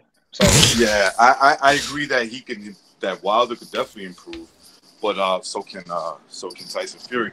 Tyson Fury is not. He still has some fights where he can sharpen up his tools. What I mean by that is timing, when to not to excessively. Apology in the gay bar. Apologies in that damn gym, boy. Yo, I'm telling you right now. Apologies a beast right now. Yeah. He's getting some ass. Apologies put more muscle on those legs in those last few days than Wilder had in his entire life. Yo, what's up? What's good? What up? Here comes the devil, and this shall appear. She just wanted the drama and you two to fight over her. That's what women do. Your punishment must be masturbate. I lost respect for all of you. Bitches are stupid. I treat them like shit. That's how you get one to eat a dick. Never be sweet to a bitch. All right, apology. Back in the gym. Every time he comes on the show, he's in the gym now. I'm at the club, man. Why are you on the podcast when you're at a club, you mad man? What are you doing? That's Cameron. He's committed. Okay, Cameron. Exactly. I never miss a show. Imagine being in a club in a room full of hot women and you decide to go on a boxing podcast. Get out there. That's Get how much in I there. care about the show. Hey, Major Sorry, that's a good angle. I'm doing a podcast right now. You don't know how happy I am that Apology goes out now. I feel like he's like a family member that was like staying in the room, always dissing women and MGTOW and all that stuff. Now he's like working out, going out. I'm like, I'm proud of you, Apology. I got like a little tear coming down my eyes. Good job. Good job. Keep it up. You know what make Apology a legend? If you got to the DJ, play the Stop New Music, and you basically shout out and give this podcast a plug in the whole club. Let me try that. Hold on, let me try that. Are you kidding me? Tell the crowd to scream BDA. BDA. Like that. Yeah, BDA, right? That shit would be dope. He should have a friend walk up to some girl. Hey, I think that kid's talking to the BDA podcast. Yeah. No, Apology's gonna start to give a MGTOW speech. Get him to shout out 100% X as well. Yeah. I'll tell you what. If Apology comes back and he actually does it. I don't have nothing to say to Little X anymore. He tried to get BDA to report me for hate speech. I'm serious. Anybody who watches our little conversation, he's trying to get me in trouble for hate speech, Bucho. Did you see that? Yeah. Goddamn X. I just can't believe it. I can't believe Apology's out in a club on a night out and he's on a podcast during it. I think he just came to say hi. And he sounds a bit drunk. Dedication. He sounds drunk. Hey, I don't like to be like shitting on Wilder the whole time, but I mean, you guys remember when Wilder said that he wanted to kill somebody in the ring? Now he contradicted himself in the Joe Rogan podcast, where he basically said, and I'm kind of paraphrasing here, that he's concerned by the fact that he has too much power and that this power could seriously hurt someone. So now he's concerned that he has a lot of power and he can hurt somebody. Well, when like a few months ago, so I don't know. Where did he? Where did he say it? All you got to do, right? Hey, and it's like he just, he's making himself a cliche. Look where he said it. He said he would take a body when he was on that show with the fucking, the Breakfast black Club audience. He was trying to make that point there, but he's on with Joe Rogan, whose majority of his listeners are white. So was that planned? Did he say he wanted to kill somebody? I don't think I'm just saying. Yeah, it could be. I understand the demographics or whatever, but I think it's more that to do with now he's calmed down. The fight's over with Fury, and I don't know, he has like these mood swings. You know what I mean? I think now he's more at peace, and so he's talking differently. God, the security guard wouldn't let me on. All right. Plus, don't get in Joe trouble. Rogan smokes a lot of weed.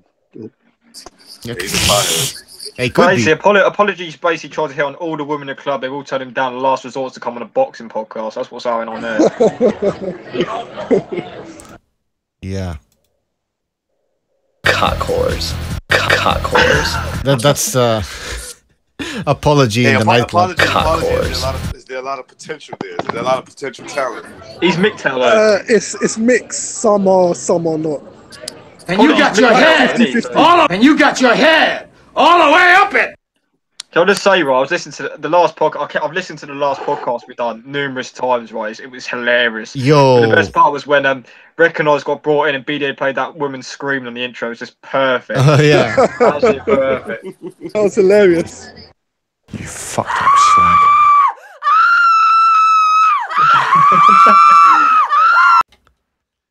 It just went so well. Oh, it was fucking funny. Stu was killing the podcast the other Yeah. day. Absolutely killing it. I jumped off the podcast to sleep and just listen to it in bed, and Stu was just killing me, man. What's that anyway? Who's that? Oh, Apology sending us a video. Oh, he's gone. All right. So yeah, Wilder said that he doesn't want to kill anybody, which is okay. That's fine. Then he goes on to say, he was you know what? Maybe he was high because with Joe Rogan, everybody who goes on that show, they're always on fucking smoking something, and so he was probably high. He went on to say this which is kind of weird, and I think I'm quoting this. It's been amazing. This is what Wilder said. It's been amazing to have so much power, but still trying to understand it. I mean, what the fuck does that mean? I just want to say, Quags in the chat goes, Wilder should kill himself in the ring. Put it on pay-per-view. I might watch.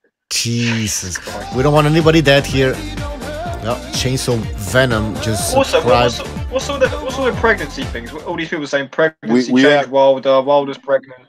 Cameron, let me just say this quickly. We at BDA, we do not support those kind of comments. We are a progressive channel, and we support Trudeau, Macron, and all the New World leftist ideas. Absolutely. And we support not Homo Global. Cock whores. Cock whores. All genders. All You two just sexuality. need to get ass fucked is what you two need to do. We just have to do a disclaimer on this podcast at some point. Yeah, there is a disclaimer right now on the screen. All right. Let's go back to the show. Whoop. What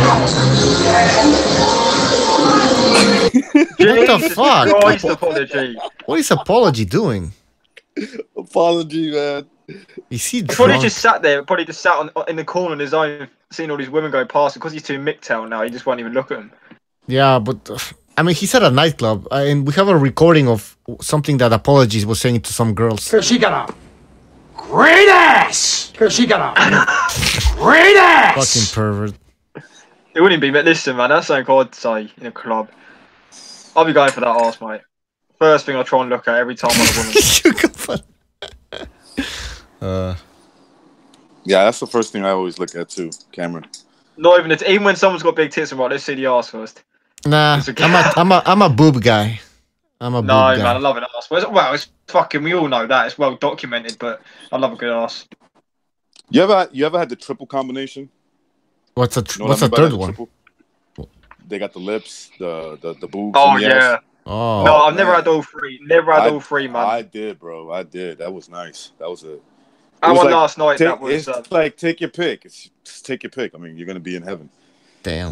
I've been meeting up. I've been meeting up, just kind of meeting up with a girl last few nights just for a smoke, just for chill. No attachments, friends with benefits sort of thing. And have a smoke, have a shag, and she's just got an ass, mate. Nothing on top. We know when a girl has like just one of those attributes. The potentials of her being great is there. Imagine she had all three. Yeah, man. Yeah. Oh God, no. Hey, by the way, Jay Perez in the chat is saying that Apology completely forgot that MGTOW shit. It's true. Yeah, Apology's no longer MGTOW. Fuck no. When there's all that pussy and ass. Come on. And he's probably drunk. Stu predicted this. He said it.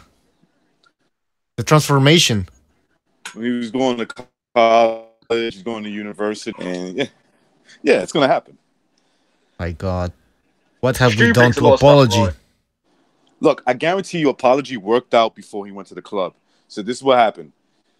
One of his boys was like, "Hey, let's go to this nice little club. There's gonna be nice, some nice, you know how like they like to say birds.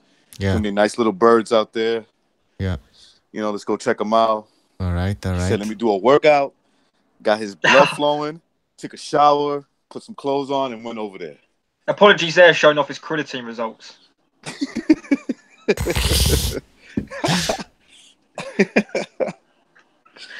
I bet you even Apology went for a haircut. Unless he's one of those guys that just cuts his hair bald.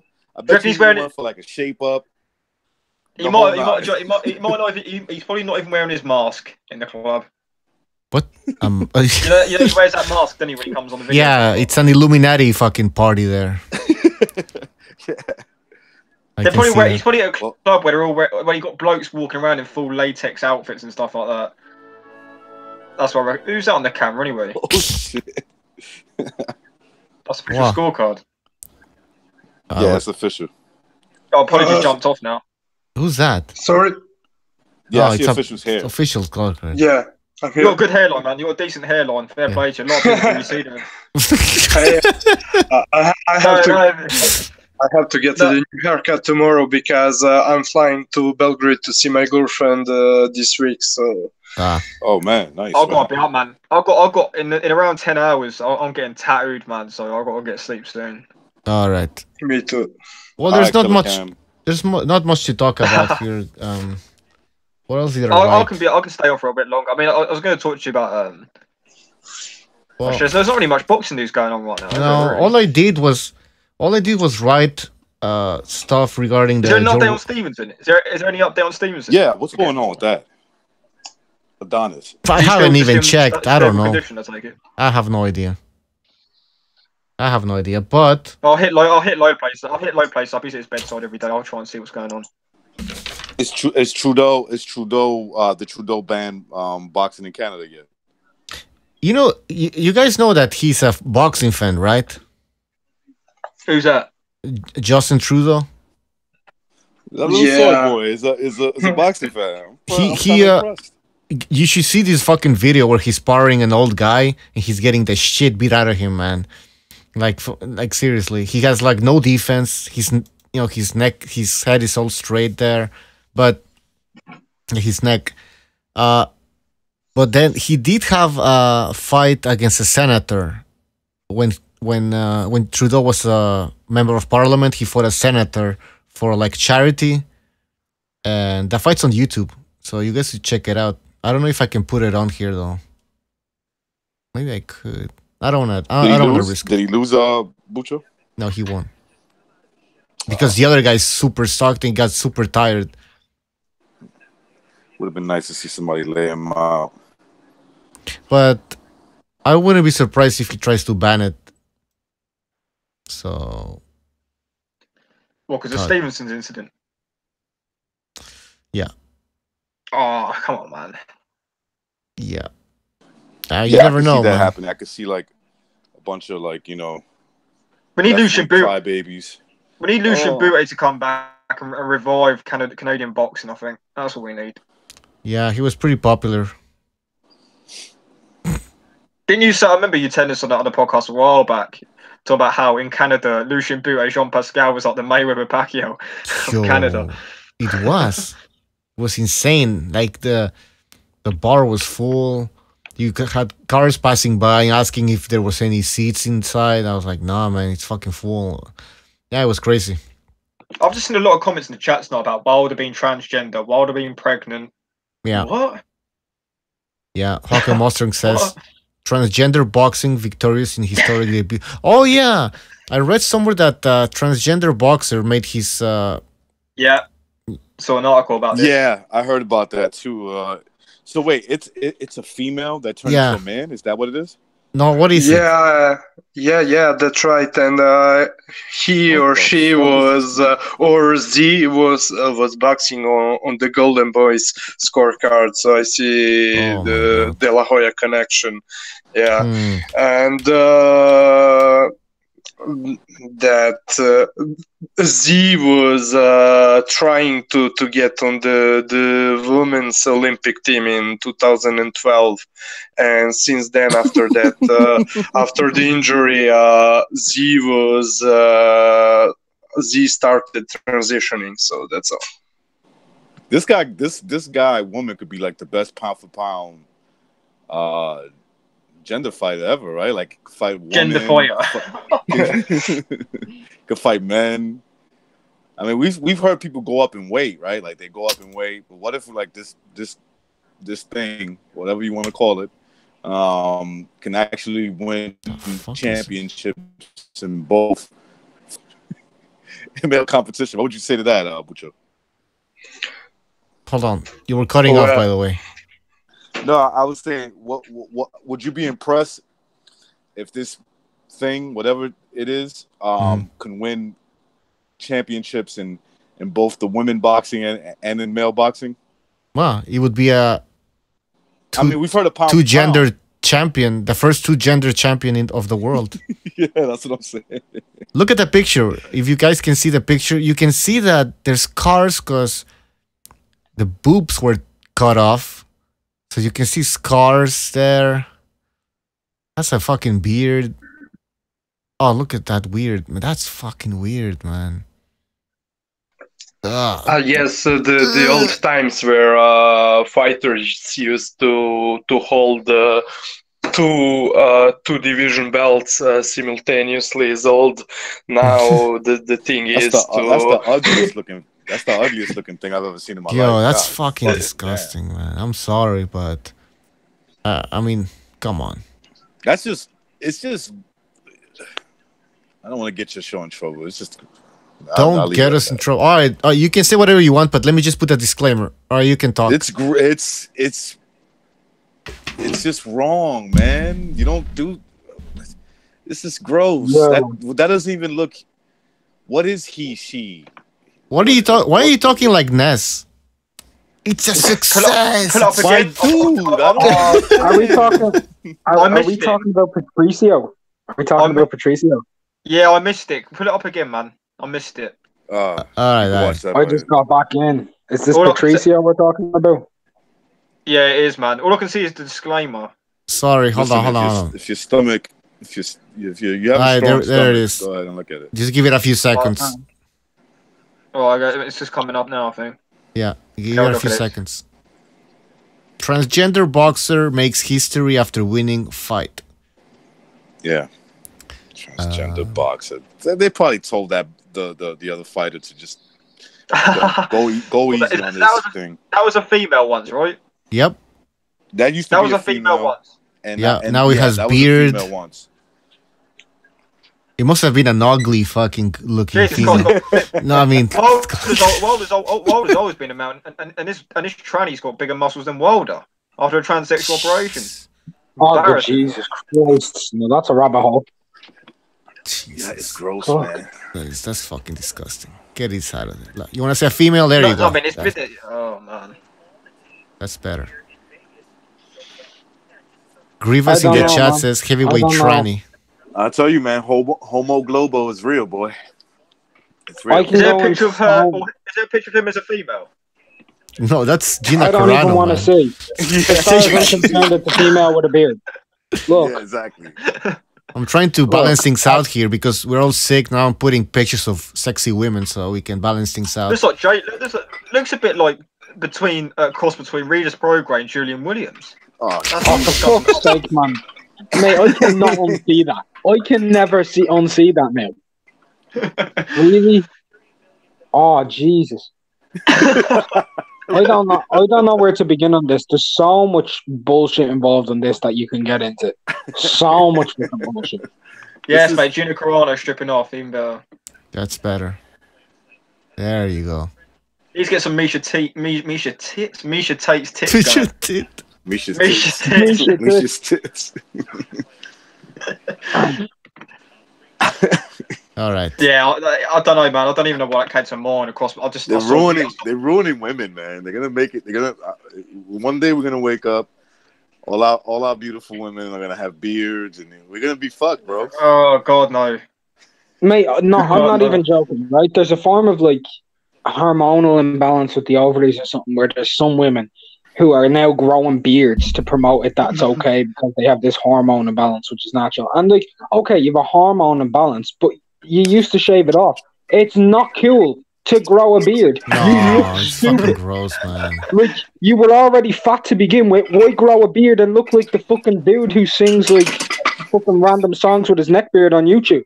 Could you imagine walking down the street and seeing a woman who's got a massive ass, massive tits, decent body, who's got a fat beard with it as well? And then got a beard thicker than me on. Dude, pal. I've seen it. I've seen it. I've seen that. Yeah, but I'm talking like natural. Natural. No, I've seen a girl with a really nice body when I got close to her. She had a little bit. She had a mustache, bro. She had a goatee. Shut up! Oh shit! Are you kidding me? It's disgusting. It's getting fucking gross, man. We need Stuart to strangle Yeah, with scarf. we need Stu to go berserk on the fucking lefties. These fucking lefties. Nah, I can go in on this one. I can go on this one. A bit different to Phil, but I can go in on this one. This is something that pisses me off, right? Oh, we need Stuart. Let's just get into the basis of transgender, yeah? To be a transgender person, you need a diagnosis of gender dysphoria, a form of depression with your gender, right? And the form of treatment for this is to have hormones, right? You know, things that are emotionally unstable when you already have a form of depression. To treat your depression, you're going to get more depressed one way or another. You're going to be more hormonal. You're going to be more aggressive. Cool, whatever. There's a lot of background. Yeah. I'm happy with it. All I know is I'm happy with a cock. You know what I mean? That's all I know. Fair play to you, pal. Right? Me too. I think most of it's that, right? Me three. Yeah, right. But then what they're saying is it's okay for a woman to step into a ring with a man because she has hormones. First of all, right? She's taking testosterone. What levels are the testosterone she taking? Is she above male equivalent? She must be. She must be above the natural male equivalent because to get to that level, you need to take a balance of 42.4 residuals, right? Now, the average male is at 25.3. So it's for you to even get to that stage where hormone replacement therapy, you're on PEDs. Once you go above that, you are literally on PEDs. But that doesn't matter because we need to, placate to the fucking masses of political correctness and make them all feel fucking special and put a tinfoil hat on them. Oh, look at me. I'm a girl. Are you? You have a dick. Since when is that being a girl, man? When is this being a lad? This chap has a vagina and muscles. All of a sudden, he's a fucking pro boxer. Oh, yeah. Is it going to get to a point? Is it going to get to a point where we have transgender boxing as kind of a single sport? Like we got female, male. McGregor, isn't it almost like somebody with mental issues and telling them like, nah, you don't have mental issues. Like just lying to them. In other words, you're just saying to them, they obviously a psychopath or sociopath or whatever. They're not a psychopath or a sociopath. The official diagnosis is someone who has a severe form of depression allocated to their body, right? which a lot of people suffer with anyway. A lot of people have body confidence issues. But to go to the level of where you want to rip your cock off and have it torn into a little fucking fanny is a little too far. Disclaimer, by the way, my views are not BDA's. Right? Let me put it again on the screen there. But at the end of the day, I if you're going, I support what McGregor says, but not if you look, if you want to grow a dick, grow a dick. If you want a vagina, have a vagina. But if you're going to be feministic about transgenders as well, right?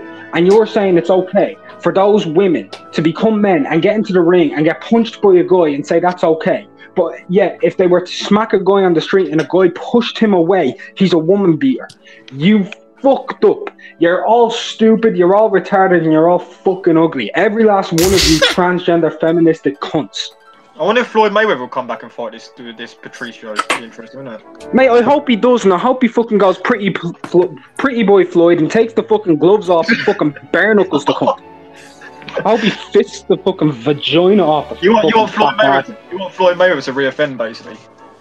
Mate, he's done it before. He's got no problems hitting women. He might as well batter the shit out of this one. Well, he beat up. That's making a mockery of professional male boxing. No disclaimer on the screen. The gender. Listen. It says male, right? Male. Male is a sex. It's not a gender. It's a sex. You are not gender is like the social circumstance, how you're perceived socially, because they changed that in the dictionary 5 years ago and people think it's cool. Apparently now, if you're a male and you were born a male, you need to use the terminology cis to identify yourself, that you're cis, that you were born this way. What? Are you on fucking crack? To McGregor's point, that is true, because I went into this office building and they made me sign these papers, right? And the girl gives the paper back to me. She goes, "Oh, you didn't sign this part right here." And I'm like, "Where's the male section?" Because "Oh, are you?" You know what she told me? She said, "Oh, are you a male?" I'm like, "What? Is that an insult? Like, my what God, the fuck do I look like to you?" That would insult me. That's insulting your fucking masculinity. And I told her, I said, I am what you can't notice that I'm 100% male. Like I'm a male. Not why you. The girl just laughed. She said, "I'm sorry. I'm just supposed to ask these questions. This is Manhattan, you know, because this was in the middle of Manhattan." I was like, I don't know. Maybe you look like a. Shit. Can't believe I have to. I felt insulted, man. Maybe she wanted to see your cock or something. Yeah, I should have whipped it out. I should be like, "Well, what do you think, Scott?" All right, guys, we have Precise on the line. Dependent upon how you interpret the data. What's up with all the transvestites in Hollywood, though? Because if you're a postmodernist and you don't have any standards, you're always going to keep moving the goalpost, and you're never going to stick to your own standards because you don't have any standards. What's up, Precise? And the topic is, can Wilder have a baby? We're discussing this right now. Hello, everybody. I hope you can hear me fine. Yep. Yeah, I hear you loud and clear. Sounds good, man. Wilder having a baby? What's up? Are you serious, Pucho? No. Come on. And X is the father. Little X. Yeah, no surprise there. I'm pretty sure there will be a lot of suitable donors, like willing donors from the LDBC. Yeah, like Patricio. Is that his name, Patricio? Let's put him back on the Patricia, screen. now it's Patricio. Let's put him on the screen. Oh, Jesus Christ. Man. There you go, guys. Transgender boxer makes history after winning fight. Wait, can I say one thing about that real quick? That headline, transgender boxer, right? Yep. These people want to be identified as male or female, and people who are doing this fucking political correctness shit, yeah? They're identifying them as transgender, as opposed to male or female. That's also discrimination from their own fucking standpoint. It's all retarded. It's true. That's a good point. So what do you call these people then? What do they want to be called? Like they want to be called a man now? Look, or... Patricio wants to be called Patricio. I'm going to call it Patricio. Well, yeah. They can have it all their own way now. Look, I have manners. If somebody's like, "Look, You know, I could tell the guy, and he tells me my name is Tino. I'm gonna respect him and say, "Hey, Tino, how you doing?" You know, whatever. But don't expect me to view you as a woman. I don't see you as a woman. You can't change my mind. You can't say because this guy, this man, this person that was born a man identifies as a woman, that I gotta identify that person as a woman as well. Yeah. I mean, she was born a woman and she's a woman. So no matter how much fucking hormones she was pumping in and shit, she's still a fucking woman. And you know what's disgusting? And let me put the disclaimer. There we go. You know when these parents who like their kids say, "Oh, this boy says, I feel like a girl. I'm a girl," and the mom says, like, "Okay, we'll get you a hormone treatment tomorrow." Like, I mean, yeah, that's a terrible parent. That's just a terrible parent to me. Let me put the music while we fucking discuss this. You know, what if your kid's like, look, 9 or 10 years old, and they're like, "Mommy, I want to have sex. I just can't stop thinking about sex." You're gonna say, "Yeah, okay, no problem. Let's go." Yeah, do whatever you want. Yeah, I'll find you a sex partner. I'm serious. Could you imagine your son coming up to you here? What else is next? I mean, could you imagine your son coming up to you and being like, "Here, I want tits and a vagina because I want to rip my cock off." There ain't a church of lawyers that can deal with that type of exorcism bullshit. Yeah, there's no parenting now. That's a problem. That's a fucking problem, man. A lot of the people that get a sex change, they want to reverse it eventually. They regret it. Lots of them. RT had a documentary about this stuff. How, it doesn't make them any happier on average, and a lot of them makes them more suicidal. The suicide rate is very high for people who go after the operations. A few years, a lot of them kill themselves. So that's not really helping them now, is it? You're a man. You get your sensation from the very thing that you cut off. Yeah. Jesus. All right. I mean, I know it's insane. No, we're not talking about cutting off fucking dicks and shit. All right. Yeah, it's crazy. It makes me crazy just thinking about it, man. All right, can we just go back to a few things I wrote here about the Wilder appearing on the Joe Rogan show? Sure. Wilder said that for Fury to win the fight, he has to be. He said, like, I've always been saying this even before the fight. Fury needs to be perfect for 12 rounds, but I need to be perfect only once. But then I wrote, was he really perfect only once? Because Fury got back up, so you weren't perfect once or twice. And you lost a lot of rounds, so what's he admitting there? I don't know. I guess he's trying to. There's an admission there, actually, if you really think about it. There's an admission from Wilder. Yeah, because he wasn't perfect once. Wilder's saying it's like, look, man, there was only one way he was going to win that fight. He had to basically win every single round, maybe even score a knockdown. Where all I had to do was have a couple of rounds, and I was going to get the benefit of the doubt. Yeah, Fury can be perfect just once and win the fight too. I mean, it's not as likely, but he got that option too. Ain't no way Deontay Wilder's outboxing Fury, right? Exactly. No, that's from what I saw. And I don't care how much brushing up he does. He's still behind the 8 ball. So I was listening to you guys. Sorry, bro. I was listening to you guys like maybe an hour ago. I don't remember. And Jimmy and I think Battle were bringing up points how to improve Deontay Wilder. And I wasn't disagreeing, but I was thinking to myself, he is who he is. He ain't changing. He ain't improving. This is what he got, and he's only going to get worse from now on, in my opinion, because once again, his body's just breaking down. I don't see Deontay like reinventing himself. No way, no how. Yeah, that's what I've been saying. I mean, maybe this discussion would have made sense like 5 years ago when it actually happened. By the way, we were saying like Wilder should improve this and that, and then he's gonna improve. He has time to improve. Time's over, man. It's cash out time now. It's the big fights or nothing. Yeah.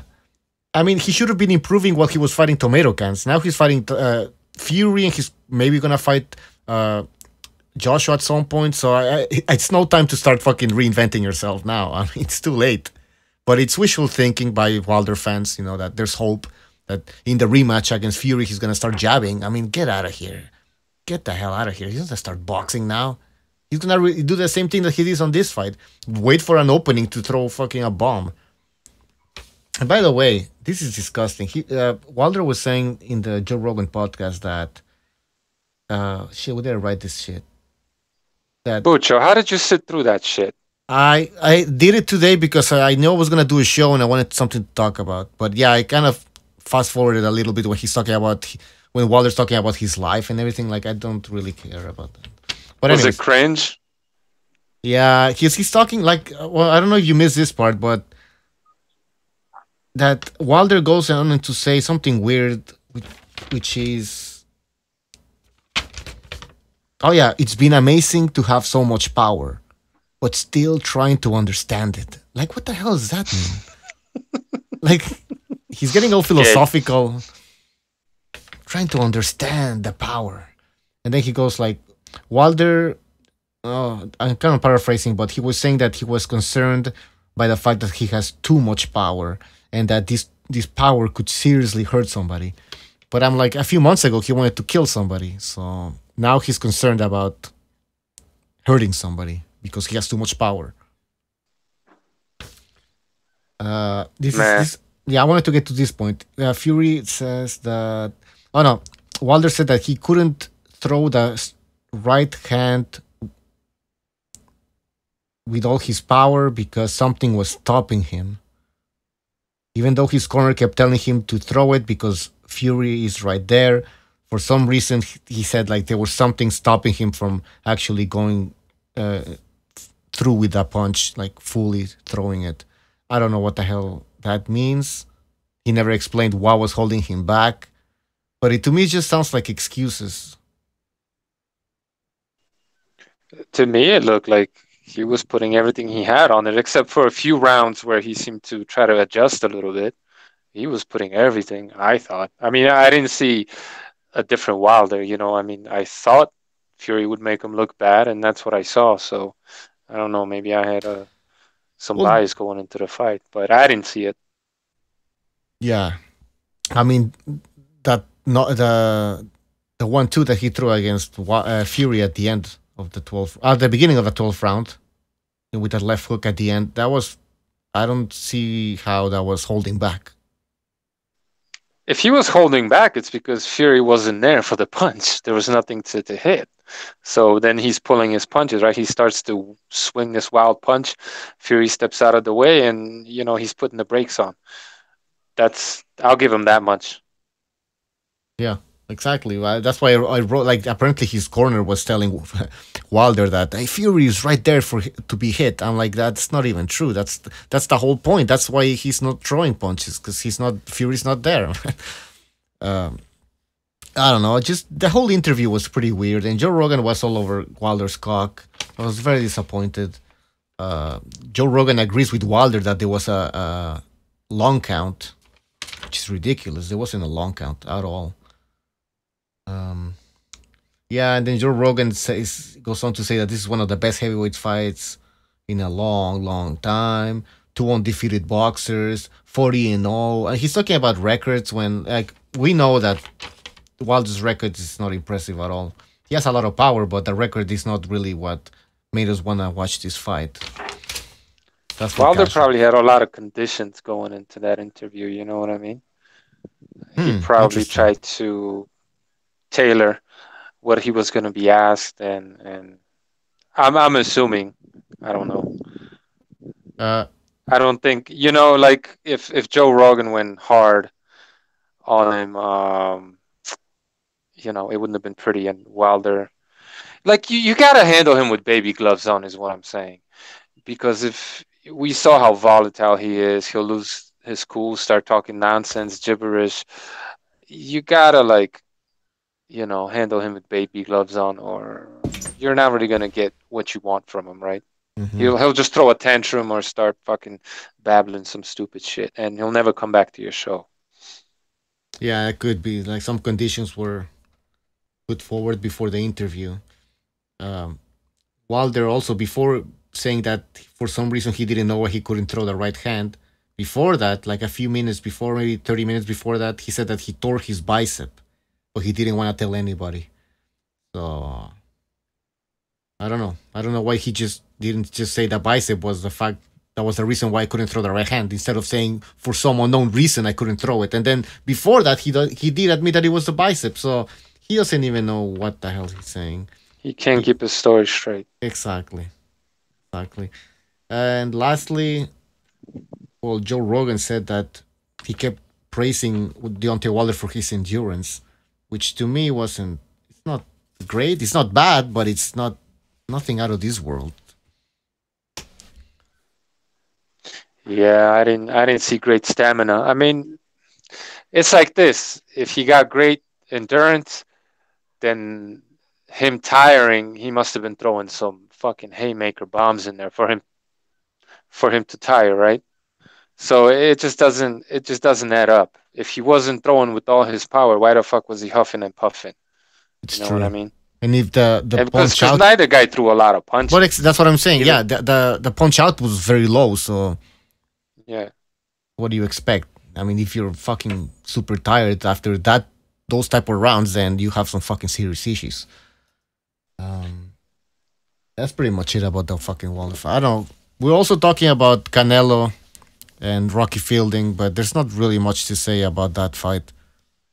Do you see any way in which Rocky Fielding can win this fight? I've never seen the kid fight, but he looks huge, so he'll probably go down from body shots. Yeah, he has long arms, but apparently his chin is not all there. That's what people have been saying, and yeah, that body is really there to be hit, to be honest. Yeah. What else? There's not. I don't much know. No, I mean, it'll be interesting to see Canelo at a higher weight, but not all that interesting because he's not really fighting anybody.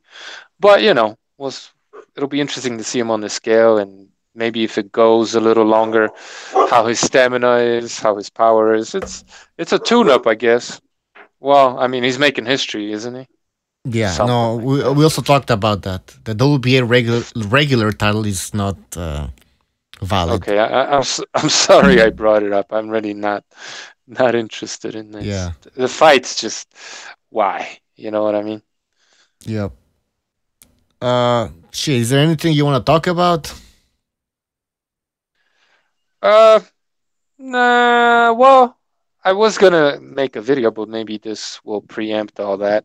I was a little taken aback. Not that I watched any of these videos, but from what I've been hearing from some of the guys that I do watch, I was a little bit taken aback how Lomachenko haters are basically celebrating some kind of moral victory of Tank Davis over Loma because he supposedly did better. It's just so weird. Like, and we've talked about the fights. I don't want to talk about their performances against Jose Pedraza, but it's just this attitude of some of these boxing fans. You got this guy that ain't doing shit really. He's bringing up little guys to his division, right, while struggling to make the weight himself. So he's weight pulling all these has-beens like the Argentinian dude, I forget his name right now, and Abner Mares, apparently he wants to fight now.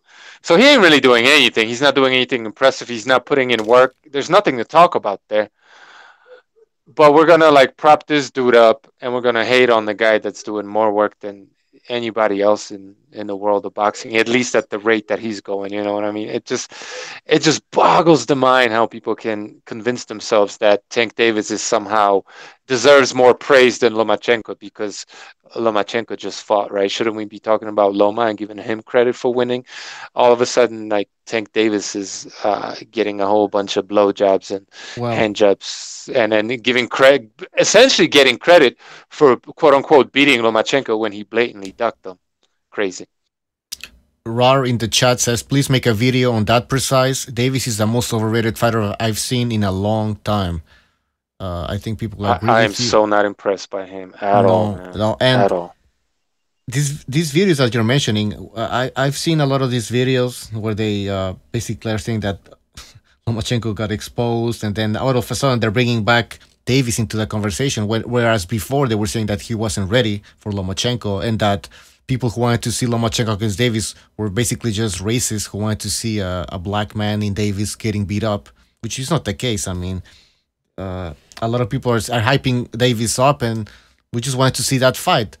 But anyways, at that time in the past, they were very quiet about Davis fighting Lomachenko. But now after Lomachenko fought Pedraza, which was the same opponent that Davis also fought, now there's a comparison happening, and apparently these Davis fans, or I shouldn't say Davis fans, they're not Davis fans, they're more Lomachenko haters. Haters, yeah. Yeah, now they are bringing Davis back into the conversation.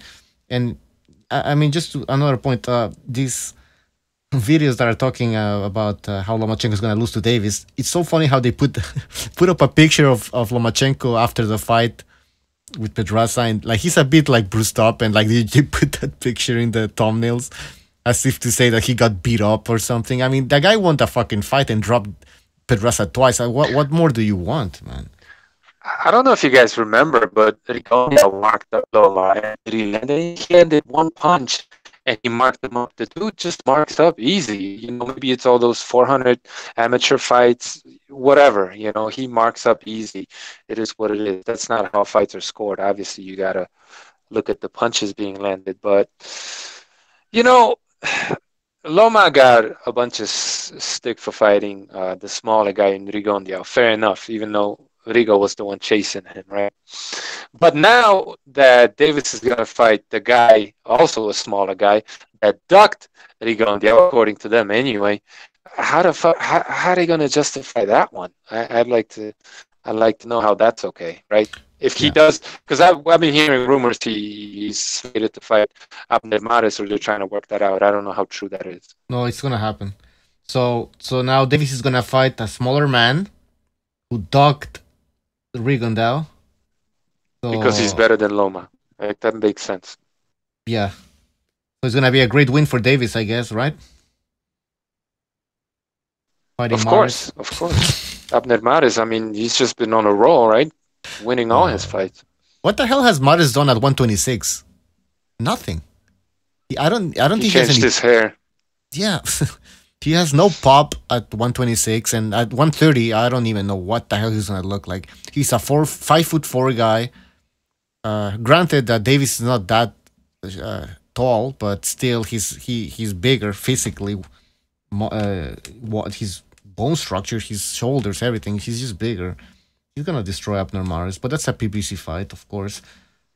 You know, if Mares comes in boxing and moving around like we know he can, he could make Davis look bad. He really can. But ultimately, you know, I think the bigger guy, harder punching guy will win.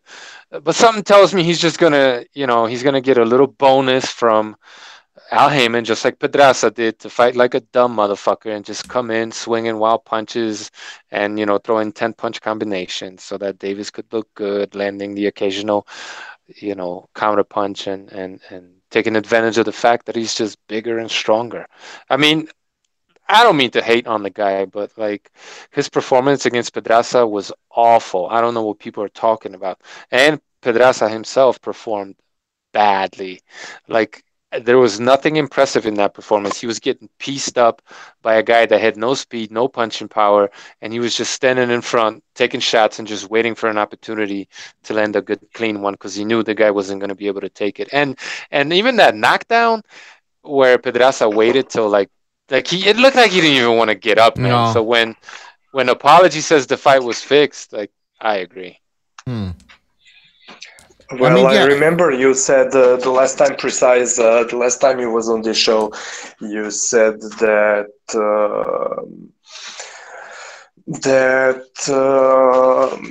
the guy, small guy, Davis guessed, and yeah, I remember. I mean, I watched that fight when it happened, but not since. But if I remember, the first 3 rounds, I think I gave to Davis. Then the third or fourth round on, he was just completely gassed. He was there to be taken out already in the 4th round. The guy was pretty gassed. He was looking like even worse than Wilder versus Fury. He was throwing those huge haymakers and missing them all.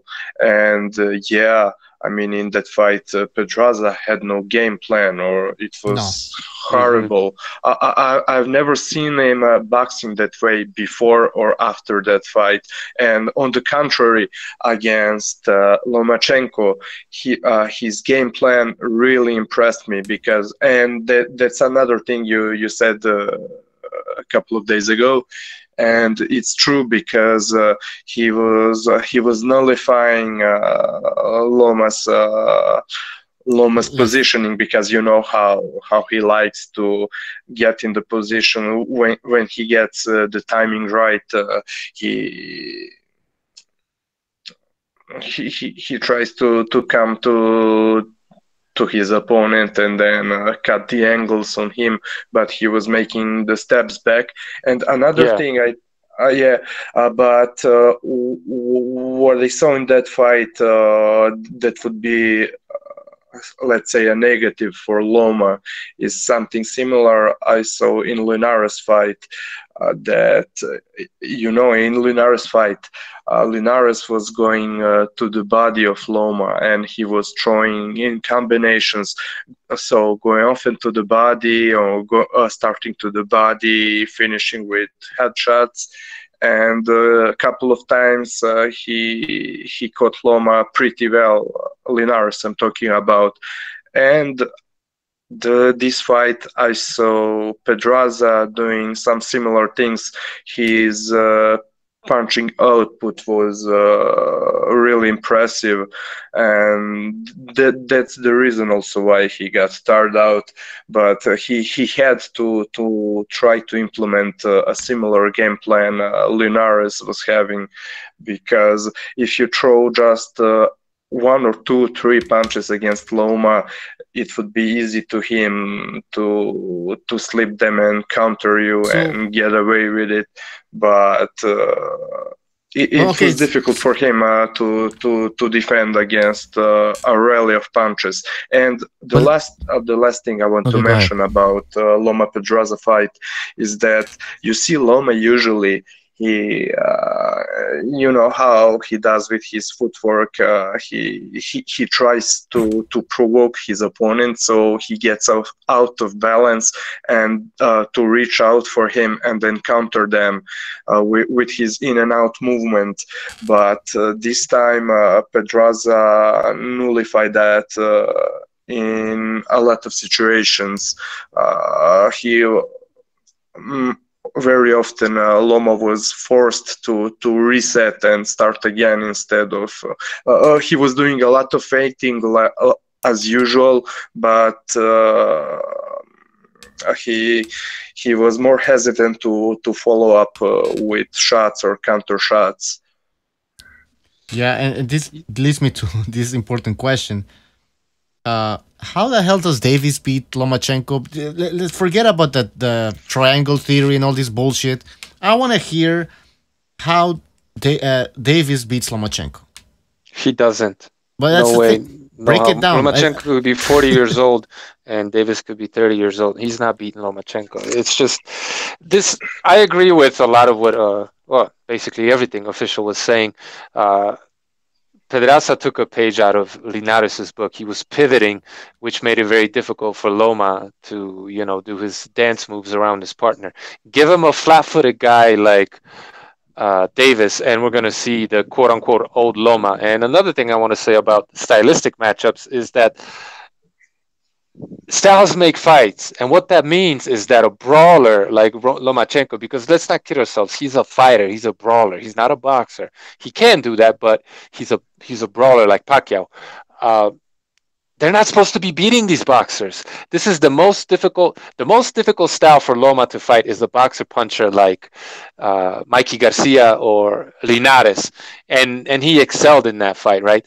And then the second most difficult style for him to fight is Pedraza, or a boxer like Pedraza.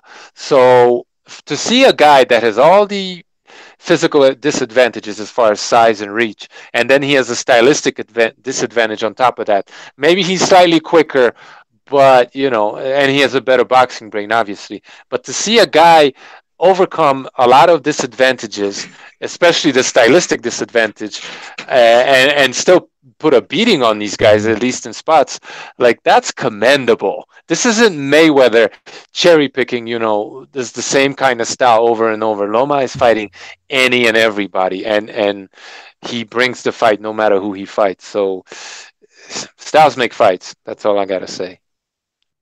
Were people complaining when Floyd couldn't stop a guy like Robert Guerrero? Like a super flat-footed, slow reaction fighter like Robert Guerrero? No. You know? Or Mosley. Mosley was done. He couldn't stop him. I mean, Victor Ortiz, why did he get a shot? Because he beat Berto. And the reason why I bring Floyd, because I know these people are Floyd fans. I'm not fucking stupid, so I'm bringing Floyd into this conversation. All right? And where he was praised for fucking pity-patting and going to fucking 12 rounds and getting decisions. So I think because go ahead. Sorry. No, go ahead. I just wanted to say it's just because it was expected from him. Yeah, that's the thing. That's with Lomachenko now. The bar is even higher than Mayweather. I mean, it's not like Lomachenko can win a decision now. He has to fucking stop them and make them quit. Yeah, the expectations of the public are playing too much into it. Like when well, it's the same thing where when we talk about fighters getting robbed. They could have one incredible round where even their haters are giving them the said round. But then if the next round is closer, but in reality they're supposed to win it, but it's closer than the previous round where they clearly dominated their opponents, then the haters are going to give the rounds to the opponent. That's what they did in this fight. But I guess Pedraza, I mean, this guy fan and boxing or some shit. This guy's saying, Pedraza won a lot of rounds. He didn't give a number, but the fact that he says a lot of rounds and that he's disappointed in Lomachenko, come on. How can you give Pedraza... Go ahead. You know what's really telling is it's how Lomachenko, in a matter of 2 fights, went from not having any punching power, right, going into the Rigondeaux fight, to stepping up in weight and being expected to knock everybody out. Like, there's got to be an apology or sorry, I was wrong, guys, somewhere in between, you know, the Rigondeaux fight and him stepping up to 135. If he ain't a puncher, like you guys said, why all of a sudden are you expecting him to stop much bigger man? You know, it just doesn't make any fucking sense. It's true. Then they're going to be expecting after... Lomachenko starts stopping people again at 135. Oh, well, now they're going to be coming up with something new. Like, he's going to have to stop in round 1 or something. It's true. They were saying Usyk that better knock out Joshua, right? Yeah. They were saying Lomachenko, and this is true, they were saying he has no power. Now they expect him to have power and knock people up at 135. And I was going to say that Hawker Mustang in the chat says that... Oh, no, it wasn't. No, it was Magic Man in the chat says, I think Tank Davis is going to do what Canelo did to Golovkin and what Floyd did to Pacquiao. He's going to age them, and then he's going to start calling them out. That's very possible. But the problem is that Lomachenko, by the way, he's not going to be moving up in weight. I don't think he's going to move to 140, not anytime soon. So he's going to be right there next to Tank Davis. And listen, Davis has to make a statement now because... his fans seem more willing, like they are the ones who want to see Davis fight Lomachenko, but I don't think Davis wants to fight Lomachenko, to be honest. Before we continue, we have corruption in boxing on the line, so... Let me break it down for you fucking retards. I'm very happy I placed the large bet as well, just to prove that word is bond, but so who's standing tall now, you little motherfuckers? Alright, what's up, corruption? Hey, King. All right. What up? Just, King, one thing I want to talk about it. When you talk about Tank Davis and something, Apology mentioned that precise agreed with him in terms of whether the fight with Pedraza was fixed. But if you look at Davis itself and the political weight behind him now. If you remember, Takashi Uchiyama was the original 130-pound WBA champion. Now, when the super champion status came around, the WBA elevated him to super champion because he had made over 8 defenses of the title. When he fought Jezreel Corrales from Panama, who traveled to Japan to defeat him, he beat him twice. Knocked him out first time, second time rematch, outpointed him. So, he retained the WBA super champion. And then Machado defeated Corrales, so that WBA super gets passed down. The lineage isn't broken. So Tank Davis fights Jesus Cuellar, who is a WBA regular champion. And look at what's happened now. Tank's been elevated to super champion status, and Machado, who is the correct lineal WBA super champion, is rescinded to WBA regular champion status. And I'll say why. Yeah. Which is rhetorical, but the kid is protected. He ain't fighting Loma, man. there you go. Yeah, that's what I mean. That's just blatant corruption in the game. Wow, they're already setting up his future opponents, his future mandatory opponents. Wow. Well, leave it to you to point it out. But in terms of how to beat him, I think I think it's very easy. If you look at Tank Davis, technically, he's very much front foot planted fighter. If his front foot isn't planted, he doesn't throw a punch. So stylistically, all a fighter really technically has to do is just get lead foot advantage, keep forcing him, keep turning him, keep squaring up his feet, and he will not throw a punch. Who does that better than anybody else? It's going to be like a matador versus a fucking calf, man. That's what that shit's going to look like. Yeah. And for a short fighter, he's actually very upright. If you look at him, he's got absolutely no head movement, and he's very upright as well for a very short fighter. So I think there's gaping holes in his defense and him sort of stylistically as a fighter. Loma will trash this kid right now. I mean, the only reason why I even want to see the fight is to, get the fanboys to get their pussies to bleed again. You know what I mean? Because I just don't see the fight as remotely competitive, man. They're levels apart. And Floyd Mayweather, he's not a stupid man. If we know it was a high-profile, shameful duck, but Floyd, I think, gauged straight away that there was no way Tank had the style at that stage in his career to defeat Lomo. And what's his career become subsequently? His conditioning, his discipline out of the ring, has talent, has no doubt, does definitely have talent, athletic gifts as well. But nah, I can't see it stylistically. I think that Lomachenko's performance was against Pedraza was a bad thing for Davis now, because now Davis fans are asking Davis to go fight Lomachenko based on that performance that Lomachenko had. And I don't think, like I said before, I don't think Davis wants that fight. I really don't, man. Butcher, remember when the fight happened? Now, Pedraza, he at the time he was promoted by Lou DiBella, and Lou DiBella had basically become disillusioned with the guy as he was accused of turning down fights, etc. So Lou DiBella effectively just fed him to the wolves. So if there's any sort of suppositions that it was a fixed fight just to get the belt off him and put it on Tank Davis, Lou DiBella more or less said, fuck him. He just wanted to extricate himself. Wanted to get into the books, and that's why he subsequently moved to top rank. Look, guys, we've seen the blueprint before, all right? Gervonta Davis is just another AB. He's another Andre Berto. He's another, what's AB's real name? Why can't I think of his name?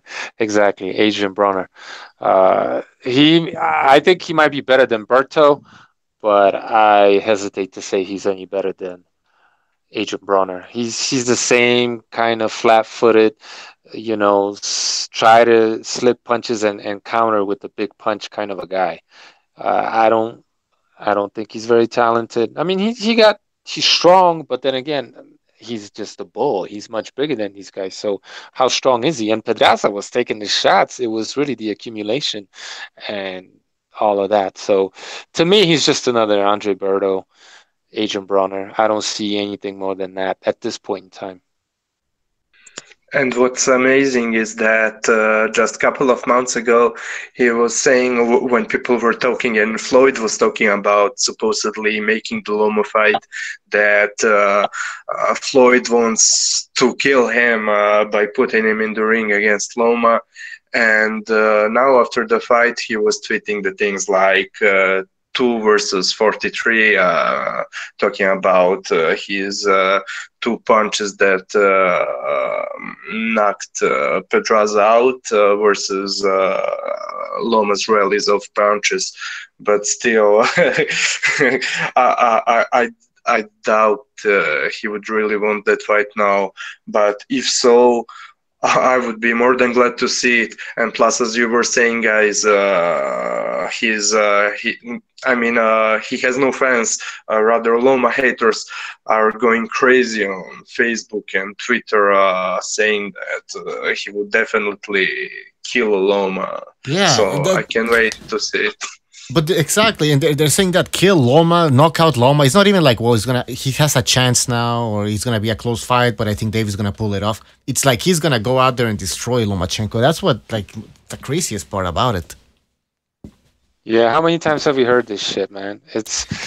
There's the fucking blueprint, the narrative is always the same, and it always ends with disappointment, and then they jump on some other guy's dick and do the same thing over and over again because they're fucking insane, man. These people are insane. Bucho, take a break from the nonsense, for real. I'm doing some fucking research, man. No, I didn't go on the LDBC channels today, but I do my research, but to bring some topics into the show. Like, I had to fucking listen to the whole Joe Rogan Wilder interview, which was fucking painful. But yeah, like I'm saying, man, don't be surprised. It really depends on which Abner Mares shows up, right? If he boxes like he did Ponce de Leon, he's gonna make Gervonta look bad. You know, if he goes to war because they paid him to just, put on a good show, then he gets knocked out. They probably paid Mares. They go like, we'll give you an extra fee if you put on a good show.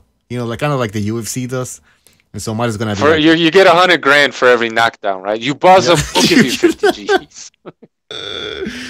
Yeah, and Tank Davis, he basically fought Abner Mares' leftovers, and Mares actually looked good against Cuellar. Did really the damage against him. So Rara in the chat says that.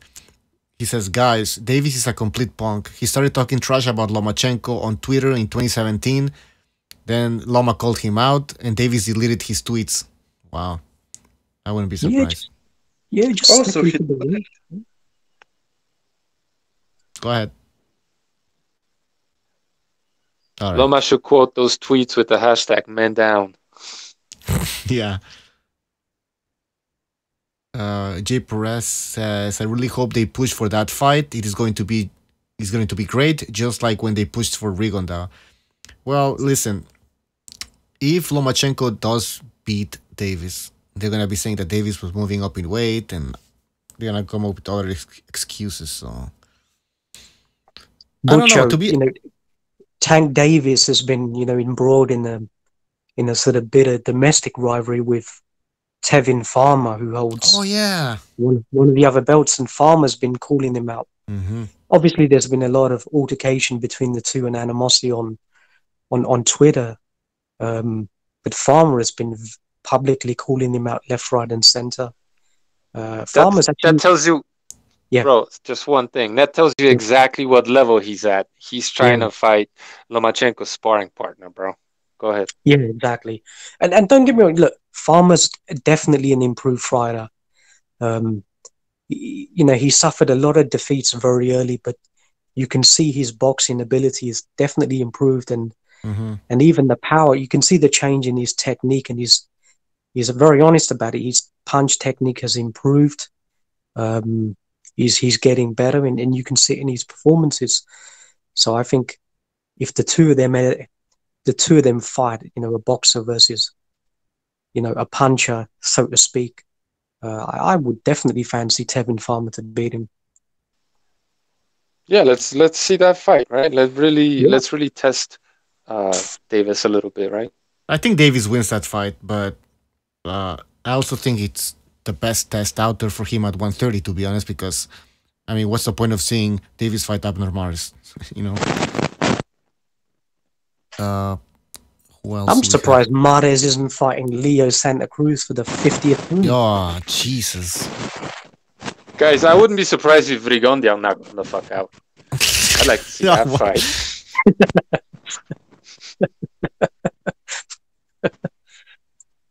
I'm serious. If that man got anything left and he lands one of those sharp left hands, it could be fucking all over for Tank Davis. I have a question.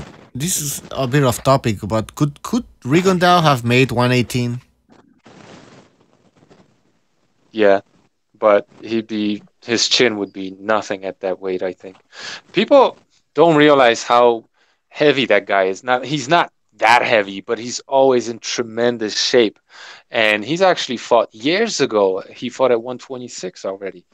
I think he spent most of his amateur career at like what he fought professionally. Like the man, he was just as big as Nonito. I know it's hard to believe, but when you actually look at the official weight, he was the same weight, maybe a couple pounds off from Nonito, right? So if Nonito's making 118, you would think that Rigondeaux would be able to, but Nonito was carrying a spare tire into the ring. He wasn't really dedicated, and Rigondeaux was just shredded. I don't know if he has, even those couple of pounds, 4 pounds to lose, to be honest.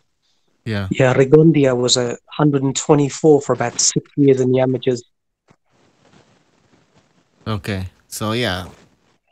So this myth that because he moved to 130 was a lot of weight. I don't even think. Well, we know that wasn't really an issue. And even Rigondeaux, the way he was saying that it wasn't going to be a problem moving to 130, because he fucking knew that he could make that weight and not lose a lot. Loma had like 7-8 pounds on him, man. It's like, yeah, he had an advantage, but it was maybe 10 pounds. Maybe. I doubt it. It's routine shit, right? This happens all the time. I mean, guys got 20-pound advantages on other guys and still struggle. All right. Let's try to move on from this Rigondeaux subject. I brought it up. So yeah, Davis should fight Tevin Farmer instead of Lomachenko, in my opinion. I don't know why we should watch this fight. I think Lomachenko should continue with his dream of unifying the 135 division, have all the belts. I would love to see Lomachenko fight Mikey Garcia. Unfortunately, Mikey Garcia prefers a big payday and getting knocked out. And of course, he has nothing to lose because he's fighting a bigger guy. But now Lomachenko is at 135. And who should Lomachenko fight next, though? King, the winners, the two gentlemen who are fighting for the vacant IBF, Richard Comey of Ghana, who I've actually seen fight live in London. He's fighting. I can't remember the name of the guy who he's fighting, but the winner of that fight has already signed a contract to say they'll fight Lomachenko subsequently. Richard Comey, credit to him. He'll go anywhere and fight anybody at any time. So I've got some respect for him. So if it's him against Vasily next, for 3 belts, so be it. I'm happy with that fight. Yeah, in the chat, anybody who got a belt. What's that?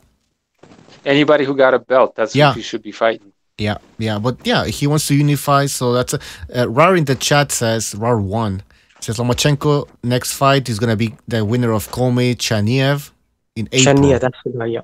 Yeah. So that's what Corruption was saying, and then Berchelt in the summer. Sounds like a good plan.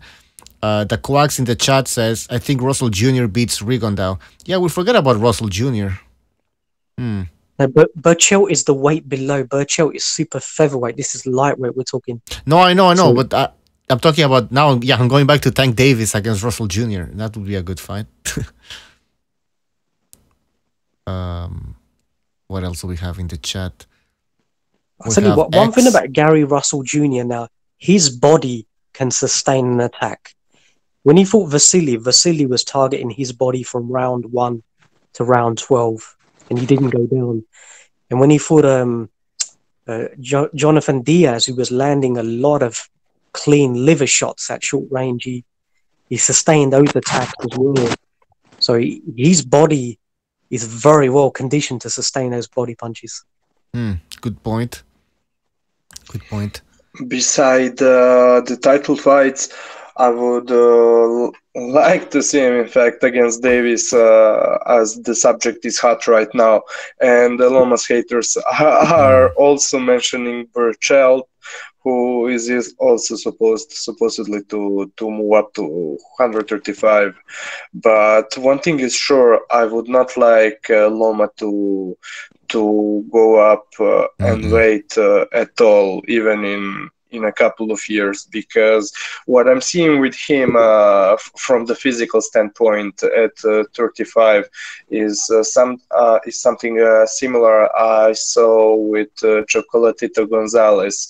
I see him, although he is a technically superior boxer and physically gifted in his own rights, but I see the physical inferiority in some small instances, just like with Chocolatito when he moved to 115 pounds. And I don't know, I just... I guess I even think this fight is too much. Sorry? Pedraza looked big, man. He looked big compared to Lomachenko, so I don't know. I wouldn't like to see Lomachenko go up to 140, though. I think this is his limit. Even he said that 135 is the limit. What do you guys think? I would like to see it eventually. I mean, and I wouldn't be surprised if it was easier, because those guys are going to be slower. Yeah, obviously you don't want to be taking punches, but he's so fucking hard to hit cleanly. The only time he gets hit cleanly is when he's not minding his defense or he's just being stupid. And he only has 13 fights, guys. He's gonna get better. Like this, he's still improving, So I think he should stay at 135 for a while, and eventually it's gonna be difficult for him to make 135. And I think when you look at Pacquiao and you look at Lomachenko, like there's no question who's more skillful. Pacquiao's not any bigger than Loma. You know what I mean? Like, Loma can go up to 140? Of course he can. Yeah, but that's exactly the subject I wanted to mention. You see, I very well may be wrong, and I don't know to put my finger on exactly why, but he just seems to me a bit physically fragile. I think that he is not just the same fighter as Pacquiao, in the sense that, he's more skilled than Pacquiao, but also Pacquiao could dish the bigger punishment, and also could, at least I'm guessing, he could take the harder punches than Lomachenko can. And I don't know even why I'm saying it, because I don't remember the exact reason where I saw that he's a fragile, but I think that it's showing already in two fights in this weight class. I agree with you. He's more fragile. Okay, it would appear to be so. We don't really know, but I would agree with you. However, we're talking about 140. We're not talking about 154 here, which is where Pacquiao went. So yeah, he's more fragile, but we're not asking nearly as much of him as we are asking of Pacquiao. And the defense is it's ridiculous. Like, people think he's getting hit, but he's not. Like, people are just punching his gloves. And yeah, some really big guy could punch through that guard and get to him and hurt him. But, even though the fight with Pedraza was competitive, I guess you could say, it really wasn't. I know Loma was only winning on like 1 or 2, sometimes 3 punches, but the quality of the shots was so much better than anything Pedraza could hit him with. And I just don't see anyone at 140. Well, maybe what's that guy's name? That's in the no. There are, I don't know. I just don't. Jose Ramirez. I like. Yeah. I don't really see. Yes, there's vulnerabilities. You could say that he's not looking as hot as he did at lower weight classes, but then again, he lost at lower weight divisions, and he's got had other issues. I'm not gonna say anything except that I would like to see it. If he can unify 135 and dominate, and there's no challenges there, then why the fuck would he stay? Go up and challenge yourself. If you lose, you could always come back down. You know what I mean? But I don't like protecting fighters. That's all I'm gonna say. No, I agree precisely. If you really look at it, there's not too many career-defining fights for him at 135 pounds at the moment, given what's around. There's only really Mikey Garcia, and if Tank Davis steps up, that's 2. Apart from that, you wouldn't say Richard Comey is going to be one. Pedraza certainly isn't. Apart from them 2, there's only, if Manny Pacquiao decides to fight him at a catch weight at 140, you would say that is definitely a fight. You know, he did have the option of fighting him before. You know, he did turn it down. I can understand why he did it, but I would have preferred him to have fought Pacquiao and just, you know, it's an excellent fighter to have on your resume. It'll make you into a pay-per-view star as well. So for me, that was a logical fight. The changing of the guard always happens. It's inevitable in boxing. It's happened since the 19th century. It's going to continue happening. It's just a natural transition in boxing. You know, we saw it recently with Adonis and Vodzik. It just happens. So he shouldn't feel bad about fighting a Manny Pacquiao, you know, at whatever he's 40 years old. But because the Pacquiao at 40 years old is still very good, and he can still beat, you know, 70-80% of the fighters, 147, 140, maybe even at a higher percentage. So he's still a viable and he's still a credible name. So if that fight can still be resurrected at some point later on, then I would definitely pursue that. Yeah, when you really think about it, he hasn't really been tested. I mean, he was tested, but it's not like he had some really, you know, life and death fight at 135. Shouldn't every fighter have one of those fights at some point? Go up to 140 and let's see if you could have a life and death fight. You know, like, let's really test him to his limit. If he loses, so fucking what? He loses. I think he could go up to 140 right now and cherry pick a fight and make the guy look like a bum.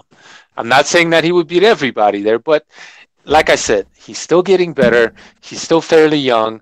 He's going to grow. He's going to get bigger. Like, it's inevitable, I think, at one point. At this point in time, for him to fight Pacquiao, I think would be a huge risk because he has so much potential. I would love to see that fight, don't get me wrong, and I think he beats Pacquiao, but it could be a career-shortening kind of a fight and a big risk.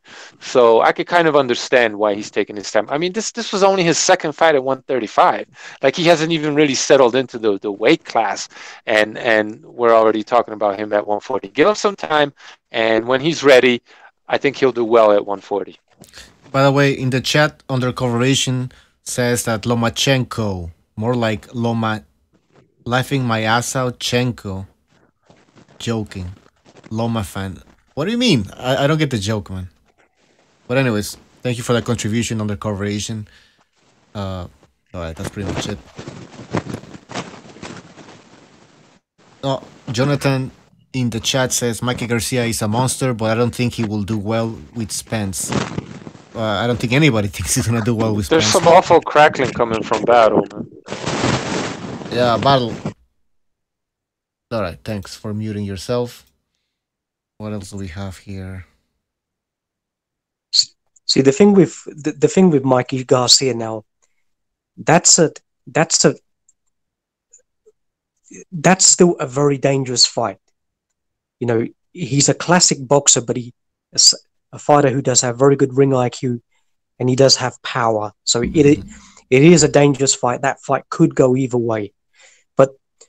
let's look at Mikey Garcia now. He had 2 belts, unified with Robert Easter. Now, he didn't want to defend his IBF against his mandatory challenger, so he's made his intentions pretty clear. He's vacated one of the belts to go and pursue a challenge at welterweight. Now, what happens subsequently? If he defeats Errol Spence somehow, do you think he's going to come back down to lightweight? No. Highly unlikely, yeah. Highly unlikely if he defeats Spence. If he gets knocked out and humiliated, what do you think he's going to do? Go away for a year and a half? Yeah. Yeah, exactly. Yeah. So I can't see that fight happening, Butcho. If Garcia genuinely had intentions of becoming undisputed, then he would have remained at 135, and he has no direct contract with anybody. He's a free agent. We know there's a great deal of animosity with him and Bob Arum, but those can be resolved for a huge mega fight. There's no way Bob Arum would have turned down, 600,000-700,000 for himself as a cut of the fight. So that fight would have been made very easily, but he clearly doesn't have the intentions. Hence why, he's pursuing other means.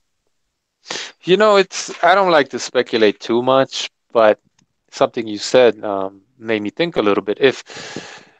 If Mikey Garcia was really confident that he would beat Spence, who is considered top 2, maybe the best 147-pounder, why wouldn't he want to stay in that division and compete against those guys? If he could beat one of the best guys there, right? If he really believes, but he must not. He must not believe that because he still left himself a 135 option, right? Yeah, that's a good point. Battle, you were gonna say something? All right, probably not. Yeah, I mean, if you think you can beat Spence Jr., then you probably can beat Danny Garcia and Sean Porter and all these other guys, right? Lots of money, right? Yeah. Yeah, he's effectively hedging his play. It's like it's a suicide mission going on here. Fucking kamikaze, Doesn't make sense. If he really wanted to establish himself at welterweight, maybe fight like a Danny Garcia or somebody else at like a lower welterweight fighter, lower tier, and then move up to the ranks and get the Spence fight. But he's going straight at Spence. To me, it just looks like a fucking money grab.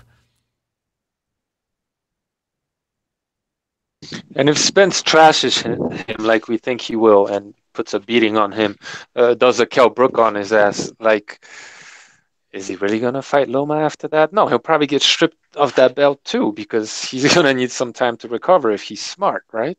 Yeah. And if Loma subsequently beats him, then Loma's going to get no credit the same way Golovkin against a fighter, who's damaged goods. It's been sort of heavily defeated.